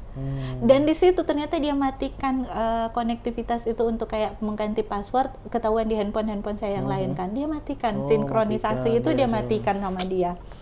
Jadi saya nggak tahu, saya nggak nyadar akan hal itu. Tapi saat itu saya tidak mencari dia untuk menuntut dia yang kayak gimana-gimana. Bahkan di rumah saya mau tuduh siapa, di rumah cuma ada saya sama dia. Akte notaris, akte perubahan notaris saya juga nggak ada. Ternyata ya dia pakai untuk hal yang lain. Tapi ada hal-hal yang dia lakukan itu untuk membuat saya mencari dia, untuk menyalahkan dia, tapi saya memilih untuk tidak. Saya memilih untuk kayak ya udah saya ganti email. Saya memilih untuk sekarang website yang lama itu, walaupun saya berjuang 5 tahun, website itu saya memilih untuk tutup saat ini. Kebetulan sudah jatuh tempo dan saya memilih website itu saya tutup. Daripada saya terus dihack, terus dia juga salah gunakan, dia dapat keuntungan di situ, saya yang kerja juga saya nggak dapat apa-apa, jadi saya memilih untuk tutup. Saya memilih untuk tidak bayar dan saya memilih untuk tutup. Sebenarnya terserah dia. Jadi dia membuat sesuatu untuk saya menyalahkan dia, saya memilih untuk tidak. Jadi saya memilih untuk mencari solusi. Dan alhamdulillah sampai saat ini saya bisa hadir di sini. Dan saya tidak ada saya masih bisa makan gitu, saya masih bisa berusaha, dan alhamdulillah ketika di saat itu saya mengalami ujian yang sangat berat ya, saya masih bisa tetap mempertahankan keimanan saya. Jadi saya tidak tergoyahkan, justru masalah itu membuat saya lebih dekat sama Allah. Nah, di saat saya mengalami ujian itu, tapi itu memang harus dari kita ya. Saya minta sama Allah, ya Allah kasihanilah saya, sayangi saya, cintai saya. Jangan biarkan masalah ini membuat saya jauh daripadamu, tapi biarlah masalah ini membuat saya lebih dekat darimu. Jadi ketika saya mengalami proses yang sangat berat dong gitu, saya sendiri gitu, saya sudah istilahnya terbuang dari keluarga. Terus saya berharap punya keluarga untuk saya ada di agama ini lebih lagi, malahan saya terbuang gitu kan. Mengalami hal seperti ini berat sekali sama saya. Saya tinggal di kota yang saya tidak punya siapapun. Saya tidak punya keluarga, saya tidak punya siapapun, yang tidak punya apa-apa gitu kan. Nah, di situ saya hanya berdoa, memaksakan diri saya untuk bersyukur. Jadi di saat itu saya tetap maksain terima kasih ya Allah, terima kasih sampai saya capek. Jadi saya sampai terima kasih ya Allah sampai kadang-kadang saya tertidur di atas sajadah. Dan saat itu saya memaksakan diri untuk tetap tahajud, saya memaksakan diri untuk tetap sholat 5 waktu. Dan pernah saya itu sudah tidak bisa mengatakan apa-apa selain saya bilang sama Allah, ya Allah sayangi saya, cintai saya, jangan tinggalkan saya, itu aja. Manusia di dunia ini boleh tinggalin saya, tapi Allah jangan tinggalin saya.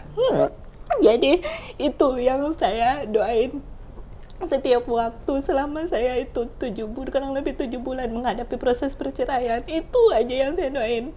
Saya nggak meminta apapun. Saya nggak meminta ya Allah berikan saya rezeki yang banyak, nggak. Saya cuma minta sama Allah, ya Allah kuatkan saya, karena saya yakin dengan saya begitu Allah nggak mungkin membiarkan saya gitu. Jadi itu aja yang saya nggak meminta Allah, ya udah kasihkan uang yang banyak buat saya, Allah saya kasihkan rezeki. Saya cuma minta waktu itu, ya Allah sayangi saya, cintai saya, jangan tinggalin saya. Dan saya tetap bersyukur, saya merasa diri itu untuk mengucapkan terima kasih sama Allah, terima kasih ya Allah. Itu yang saya lakukan. Dan alhamdulillah akhirnya dengan penuh drama, dengan penuh itu proses perceraian saya akhirnya selesai. Dan di saat kami mau selesai, saya masih memberikan pelajaran berharga buat beliau, dan saya harap beliau bisa mengambil hikmah dari persoalan kami. Saya mungkin orang pertama yang di dalam tuntutan nafkah ada yang saya minta 1 triliun 1 miliar sama 300 juta. Jadi ada mut'ah, ada idah ya, nafkah idah dan ada itu. Maksudnya saya memberikan pelajaran buat dia bahwa saya bukan karena uang gitu loh. Kalau mau menitunda uang kamu nggak bisa bayar saya. Jadi kenapa? Mungkin saya orang pertama kalau mau dibuka catatan di pengadilan itu mungkin saya orang pertama ya. Saya minta dia golongan 2 di ASN dan saya minta nafkah itu 1 triliun.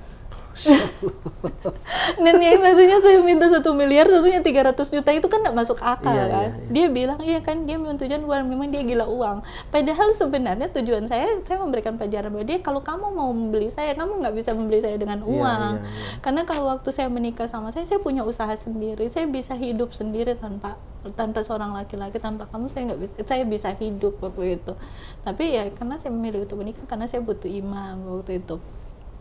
Terus akhirnya diputuskan di pengadilan kan cuma 5 juta aja ya nafkahnya. Itu pun saya kembaliin ke dia. Saya udah bilang sama tim majelis hakim bahwa saya ingin mengembalikan uang itu, nafkah itu untuk nafkah dia untuk saya itu untuk anak-anaknya, terus sisanya dikasihkan ke anak-anak yatim piatu. Padahal waktu itu saya butuh uang gitu. Saya butuh uang karena tapi saya berharap itu bisa memberikan pelajaran buat dia. Jadi saya di pengadilan terakhir nih, saya sama majelis hakim bilang ibu harus terima dulu, terus harus kembaliin. Terus maksudnya saya terima dulu terus kembaliin ke dia. Saya bilang sama dia, saya terima ini dengan senang hati dan saya kembalikan untuk anak-anak. Tolong kasihkan untuk anak-anak, karena anaknya 3 ya udah kasihkan satu orang 1 juta. Sisanya kamu kasihkan ke anak-anak yatim piatu. Jadi saya ingin memberikan pelajaran terakhir dan saya bilang berarti tanggung jawab saya sebagai seorang istri sudah berakhir di sini dan ini titipan saya. Maksudnya saya ingin dia mengambil hikmah, apa dia bisa atau enggak, setidaknya saya sudah melakukan itu. Dan saya melakukan itu di depan majelis hakim, walaupun mungkin di majelis hakim itu mereka mungkin berharap dia nggak menerima dong, karena mungkin mereka sebagai seorang muslim malu ya, ada seorang muslim dan saya seorang mualaf ya seperti itu. Harapan mereka jangan terima dong gitu. Sampai saya lihat ibu-ibu yang majelis hakim dulu sampai natap dia tuh sampai kayak melototnya minta ampun, tapi ya udah saya bilang ya udah dia terima sama dia. Dengan tidak ada rasanya dia terima gitu. Tapi yang nggak apa-apa, saya bilangnya semoga ini bisa memberikan pelajaran yang berharga buat dia. Tapi dia nggak berhenti juga sampai di situ. Jadi dia itu terus kayak mau menjelekkan saya kemana-mana. Saya tidak berusaha untuk menjelaskan ke semua orang. Jadi saya difitnah, dihinakan nama dia, diceritakan kayak gini yang tidak sesuai dengan fakta. Saya biarin, saya tidak berusaha untuk mendatangi orang satu-satu, karena bagi saya itu kan nggak perlu saya lakuin gitu. Biarlah Allah yang memperhitungkan semuanya. Jadi saya benar-benar mengikhlaskan. Jadi sekiranya perjalanan hijrah saya seperti itu. Dan alhamdulillah berkah mungkin doa saya maulah sampai detik ini Allah nak membiarkan saya, dan saya datang di Jakarta dalam keadaan nol. Saya datang nol, tapi Allah itu tidak meninggalkan saya. Allah bahkan mengirimkan banyak hal ke saya, dan alhamdulillah usaha saya boleh kembali jalan. Bahkan ketika itu saya sempat mengeluarkan brand saya gitu, ada brand hijab sama parfum. Dan pertama kali saya launching itu di Istiqlal di bulan Ramadan, 1 bulan Ramadan kemarin itu. Iya, dan bulan Ramadan. Dan itu luar biasanya lagi, saya udah Allah ngasih bonusnya luar biasa. Saya keluarin brand hijab saya sama parfum saya, terus di situ itu, tapi semua itu karena Allah loh ya, karena Allah gitu, benar-benar karena Allah. Nah, dan di situ itu saya merasakan wakaf pertama kali. Iya, jadi apa namanya? Bukan apa itu namanya? Apa yang tuh? 10 hari terakhir. Oh ini Wakaf, apa namanya? Ya 10 hari terakhir lah ya. Itikaf gitu. Itikaf. Pertama kali di sama 10 hari itu luar biasanya. Dan saat ini alhamdulillah karena saya butuh tempat tinggal juga, dan sekaligus karena saya pikir saya sendiri, terus saya dapat tempat. Awalnya gini, saya mau cari apartemen untuk sewa atau mau cari kos-kosan aja, tapi udah keliling-keliling nggak dapat. Terus akhirnya kayaknya nyari perumahan yang kecil-kecil aja lah di pinggiran kota gitu, yang penting deket rel kereta api supaya kalau aktivitas itu nggak mau lewati macet kan, bisa kalau mau bawa mobil bisa, tapi kalau mau naik kereta juga bisa. Gampang, bisa untuk beraktivitas, karena saya butuh aktivitas yang lancar untuk transportasi yang lancar untuk beraktivitas, karena mengingat menghidupi diri sendiri. Masya Allah. Jadi tapi ini dapet, akhirnya saya keliling-keliling nyari-nyari, kemarin dapat, karena saya pingin banget di samping masjid. Dapatlah sebuah kontrakan di samping masjid, dan saya ngelihat ya udah dijadiin sekalian rumah binaan mualaf. Untuk di daerah mana itu? Daerah Tebet, dekat Manggarai. Stasiun Manggarai ya? Karena di sampingnya masjid. Masya Allah. Di sampingnya masjid, terus dekat sama stasiun Manggarai gitu. Jadi akhirnya saya memilih tempat itu, walaupun sekarang ini saya masih membutuhkan banyak hal, dan itu masih dipersiapkan, lagi direnovasi sama pemiliknya, lagi direnovasi. Mohon doanya, amin, mohon dukungannya buat saya, bimbingannya juga buat saya gitu, untuk kelanjutan selanjutnya. Dan alhamdulillah usaha saya yang sempat saya tinggalkan sekian lama juga mulai kebuka. Nanti kalau mau ngundang saya Senin, nanti saya pasti itu udah jalan dan sudah ada, kita bisa berbagi. Amin. Jadi ya Allah. Alhamdulillah, Allah itu pertama saya mau kembali ke bisnis itu. Saya sebenarnya sudah tidak punya kepercayaan diri, tapi saya bilang sama Allah, ya Allah, saya butuh uang yang banyak dalam sekejap yang halal gitu loh. Tolong saya, karena saya memang nggak punya apa-apa gitu loh. Saya sekarang ini dalam kondisi nggak punya apa-apa, nggak punya tempat tinggal, nggak punya ini kan gitu. Saya butuh uang gitu, yang saya itu. Ya insya Allah ini baru mau mulai sih. Amin. Gitu. Tapi Allah tuh insya Allah tanggal 2 ini mungkin perdana, semoga jalan lancar. Kalau Allah berkehendak ya insya Allah itu berjalan lancar. Yang di Manggarai sini ya? Iya, dan saya tuh akan kembali mengurus usaha saya yang lain jika Allah berkenan. Tapi itulah ya, hikmahnya gini, alhamdulillah Allah itu masih sayang gitu, Allah masih sayang, dan Allah tidak meninggalkan saya. Pertama saya pas mengalami hal itu, mungkin keluarga saya berpikir bahwa ini jalan kamu untuk kembali. Bahkan saya kan karena dalam kondisi yang bulan Februari itu saya datang di Jakarta itu kan waduh gitu kan, gimana ini. Jadi saya membutuhkan, pernah saya bener-bener kosong, nggak ada apa-apa kan. Akhirnya saya coba telepon kakak saya gitu kan. Terus kakak saya bilang gini, kamu kalau kembali ke maaf ya, jangan tolong salahkan kakak saya, karena saya tahu bahwa bentuk sayang dan cintanya dia ke saya sebenarnya. Jadi dia pikir itu adalah bentuk perhatian dan sayang dia. Kalau kamu kembali, kamu dalam 3 bulan ini ekonomi kamu pasti dipulihkan. Tapi di situ malah membakar semangat saya. Jadi saya bilang gini, Allah, saya tidak mau berada di jalan salah, saya nggak mau masuk neraka gitu lah kan. Jadi saya pasti bisa untuk melewati semuanya. Itulah Allah ya. Tiba-tiba saya terima telepon, terus dia bilang, kamu ke kantor saya gitu. Oh ya udah, saya di kantor. Masya Allah, itu di luar dugaan banget saya gitu. Padahal orang tersebut tuh mungkin dia sangat sibuk dengan segala pekerjaan, dengan semuanya, tapi tiba-tiba saya di kantor, dan saya benar-benar melihat pertolongan Allah itu sungguh tepat pada waktunya. Dan di saat itu saya itu malahan dari situ saya bilang, saya kembali membuka usaha saya gitu, membuka usaha, dan di situ Allah menunjukkan satu persatu hingga saat ini. Walaupun memang saat ini saya belum benar-benar, ya itu saya masih butuh pertolongan, saya masih butuh bimbingan, saya masih butuh ini. Tapi alhamdulillah yang saya sangat-sangat syukuri sampai saat ini saya masih memakai hijab. Insya Allah doain tetap istiqomah. Amin. Saya masih alhamdulillah juga diberikan kesempatan untuk belajar agama, dan saat ini saya lagi belajar di Al-Azhar. Amin ya Allah. Jadi setiap weekend saya belajar di sana, dan yang saya punya beberapa poin yang membuat saya bertahan, dan insya Allah itu. Ini penting nih. Penting ini.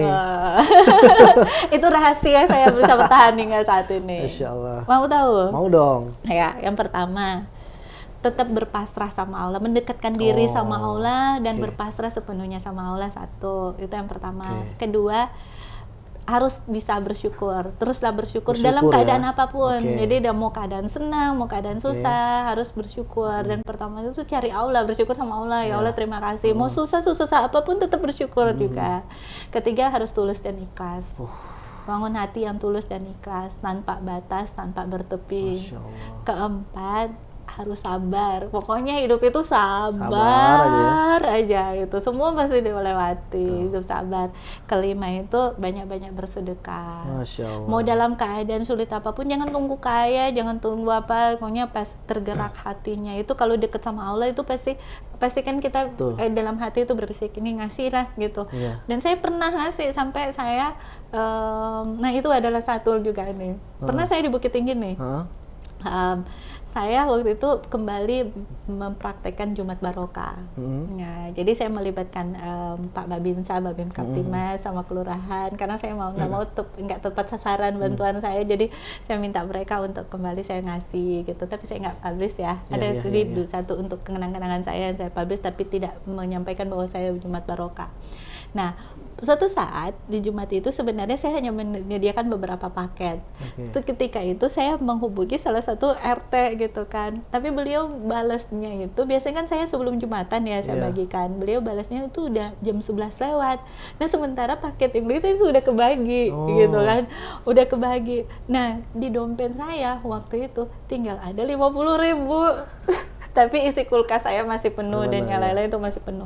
Saya teman kan itu cadangan saya. Saya nanti ada pencairan di kerjasama saya beberapa hari lagi. Tapi saya pikir kan saya nggak ngapa-ngapain juga kan. Ya udahlah gitu. Nah, terus tiba-tiba saya dihubungi. Terus saya bilang sama ibu, Bu, tapi saya paketnya sudah habis saya itu. Tapi saya punya sedikit uang, saya bilang gitu kan. Saya punya sedikit uang nih. Terus katanya, ibu ya nggak apa-apa, tapi saya nggak bilang jumlahnya berapa. Ya udah, saya pergilah ke tempat ibu.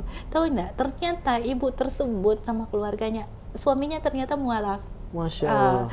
Suaminya mualaf. Terus malam itu dia berdoa gini, ya Allah, saya butuh beras 0,5 kilo aja buat anak-anak saya. Dia punya anak 3, satu masih baby. Jadi dia lebih sering menitipkan anak-anak dia itu ke orang tuanya. Dia bilang sama Allah, ya Allah, saya minta beras 0,5 kilo aja untuk besok untuk kami makan.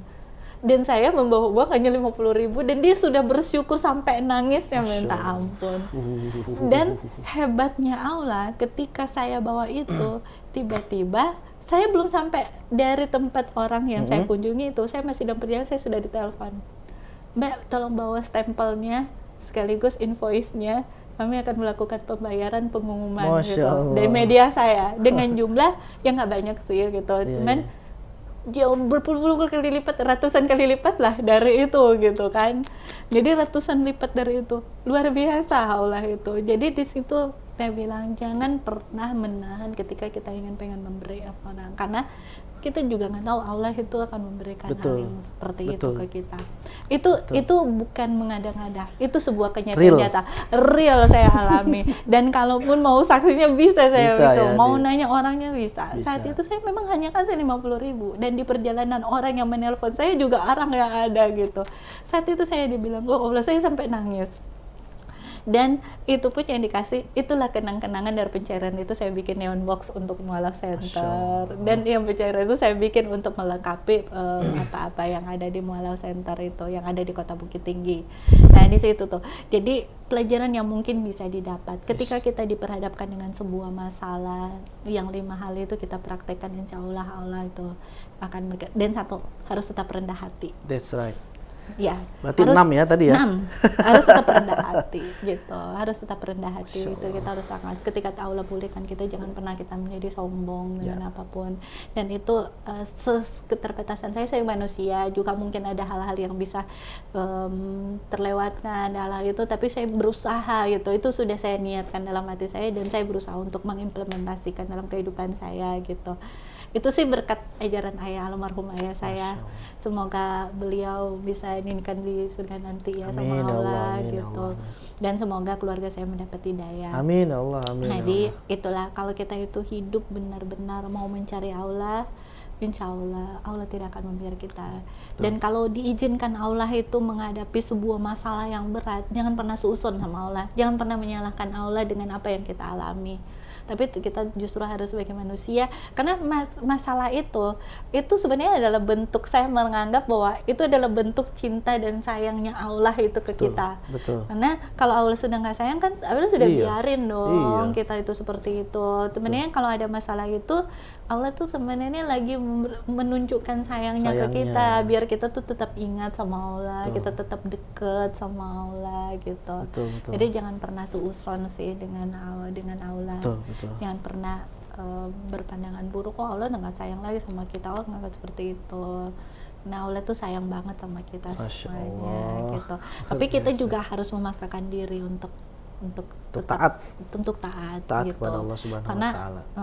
Kita harus memaksakan diri untuk taat. Sebagai seorang manusia pastilah kita ada goda-godaannya, ada masalahnya. Wajar lah ya. Kita akan bikin masalah, itu sangat-sangat wajar. Tapi yang penting kita tetap mencari Allah dan berusaha untuk taat sama Allah. Right. Iya, dan karena saya mengalami itu sendiri, saya ngomong karena saya bukan ngelihat ke orang lain, tapi saya mengalaminya sendiri. Bahkan kemarin itu saya bilang gini, ya Allah, saya kan berkomitmen nih sama teman saya yang ngambil barang itu ke saya di bisnis saya ini. Di dalam 1-2 bulan ini dia bilang dia ngasih ke saya itu, saya bisa masukin ke dia 1 tongkang gitu kan. Saya bilang gini, ya Allah ini sudah mau habis bulan Juli, ya Allah jangan bercanda dong gitu. Jadi saya itu mempraktekkan kehidupan saya itu berkomunikasi dengan Allah tuh dalam situasi apapun ya. Selama itu saya bilang ya udah, ya Allah tolong saya, ya Allah kayak gini-gini. Jadi saya mintanya ke Allah. Jadi kalaupun saya butuh apa-apa saya minta aja sama Allah. Saya nggak boleh apa-apa, ya Allah tolong saya nggak saya butuh ini, saya gini-gini, dan Allah menjawabnya tepat waktu gitu. Dan ketika itu pun Allah ngatur sebisanya gitu, sebisanya Allah mungkin ya, bukan sebisanya ya, Allah ngatur begitu sedemikian rupa. Terus awalnya saya nggak bisa ketemu sama pemilik tambang misalnya, saya malah diketemukan sama bukan hanya pemilik tambang tapi orang yang berkuasa di sebuah daerah. Itulah, itu kalau bukan Allah saya yakin ya akan mungkin seperti itu. Siapalah saya ini, saya hanyalah manusia biasa dan saya hanya dari orang daerah yang ada di Jakarta, dan Allah mempertemukan saya bukan hanya sekedar orang pengusaha yang memilih, tapi orang terpenting, orang yang menguasai sebuah daerah, dan orang yang itu luar biasa banget Allah itu. Dan ketika saya bertemu sama beliau, wow, beliau itu ternyata kalau dipikir dari mungkin melihat fotonya, melihat jabatannya beliau, mungkin di pikiran saya mungkin orangnya seperti ini ya. Tapi ternyata ketika ketemu sama orang, ya udah pas kita ngobrol-ngobrol, sudah ya, semuanya sudah jadi, kita deal dengan seperti ini. Oh luar biasa banget, orangnya rendah hati banget, Masya Allah. Orang yang mengantarkan saya juga luar biasa. Mungkin titipan saya, terima kasih untuk semua malaikat-malaikat tak bersayap saya. Semoga semuanya, saya selalu berdoa supaya Allah itu memberikan saya kesempatan untuk bisa membalas segala kebaikan mereka. Tapi salah satu yang bisa saya lakukan saat ini yaitu mendoakan supaya semua keluarga mereka sehat, dalam lindungan Allah, sukses, bahagia, sempurna dunia dan akhirat gitu. Masya Allah, luar biasa. Itulah perjalanan hijrah Allah. 1,5 jam kita ngobrol. Gitu. Dan memang kalau ada yang bisa di skip aja. Tidak ya, sebenarnya gini, waktu yang panjang ini menurut saya ya kayak sebentar gitu, karena memang kisahnya itu memang sangat-sangat menggugah hati nih. Gitu. Karena gini, sangat jarang di zaman sekarang ini ya ditemukan orang-orang, apalagi perempuan. Iya. Mohon maaf yang seperti Kakak Nika nih, karena apa ya, kehusnuzonnya yang dimiliki oleh Kakak Nika ini kepada Allah, ini saya rasa patut dicontoh nih buat saudara-saudara muslim kita yang lainnya. Karena gini, Insya Allah. apa ya, betul, poinnya adalah ketika kita berhusnuzon terus sama Allah, pasti Allah akan berikan pertolongannya di waktu yang tepat. Betul. Seperti kisahnya Nabi Musa, ya kan, ketika dia dikejar-kejar oleh tentara Fir'aun ya. Udah tahu kisahnya kan? Iya. Yang diinginkan Nabi Musa itu adalah Allah menurunkan pasukan malaikat untuk membantu menyerang pasukan Fir'aun kan. Tetapi Allah malah menurunkan pertolongan berupa tolong lemparkan tongkat kamu ke laut. Ini kan nggak masuk akal. Nah, ketika melempar ke laut, beberapa menit kemudian laut terbelah.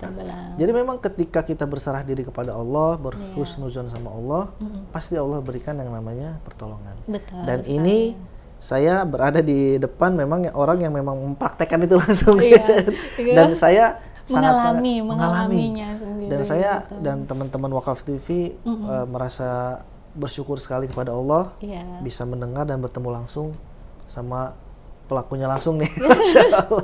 Ya kan, luar biasa. Alhamdulillah. Mudah-mudahan ini bisa menjadi motivasi dan inspirasi buat saudara-saudara muslim kita, sehingga mereka bisa semakin mempertebal ketaatan dan ketakwaan kepada Allah Subhanahu wa taala. Terima kasih Kakak Nika. Terima kasih sama-sama. Jazakillah khair. Amin. Mudah-mudahan Kakak Nika diberikan kesehatan selalu. Amin. Diberikan bisnis yang berkah. Amin. Dan juga diberikan kesuksesan yang tidak berujung. Amin, amin, amin. Yang tak ada putus-putusnya ya. Dunia dan akhirat tentunya. Amin, gitu, ya Rabbal Alamin. Terima kasih sekali lagi Kak Nika. Terima kasih sama-sama buat Wakaf TV dan semua penonton Wakaf TV. Semuanya terima kasih banyak. Amin. Terima kasih. Mohon dukungan doanya. Amin ya Allah. Bimbingannya hidayah dari amin, Wakaf amin, buat amin, saya amin, ya. ya Allah, amin, Semoga amin, kita semoga berkah buat amin, semuanya. Allah, amin. Baik sahabat Wakaf, itu tadi kisah dari Kakak Nika yang memang penuh sangat syarat akan pembelajaran buat kita semua. Mudah-mudahan ini bisa kita petik manfaat-manfaat dari obrolan kita. Yang jelek-jelek buang saja ya. Yang jelek-jelek buang yang saja. bagus-bagus ambil. Yang bagus-bagus ya ambil gitu. Ya, jika memang teman-teman suka dengan konten yang tadi kita bicarakan itu, kita obrolkan, silakan share sebanyak-banyaknya.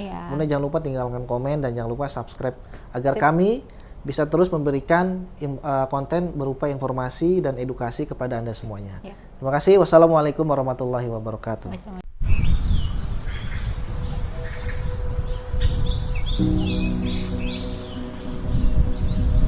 Jadi Talawid Kampung Pesantren ini terletak di Kecamatan Kendahar. Kurang lebih dari pusat kota Tahuna 30 menit. Di sebelah utara kota Tahuna. Dan 100% di Kampung Talawid ini Muslim. Sehingga itulah kenapa sampai dijadikan Talawid Kampung Pesantren, karena 100% Muslim. Setelah dijadikan Talawid ini Kampung Pesantren, minat anak-anak, bapak-bapak, ibu-ibu, mu'alaf-mu'alafah untuk mendalami Islam, dan salah satunya untuk mengetahui huruf hijaiyah lewat Iqra dan Uqran itu sangat meningkat. Sehingga sangat penting Al-Quran untuk diberikan kepada anak-anak dan juga bapak-bapak yang ada di Talawid Kampung Pesantren.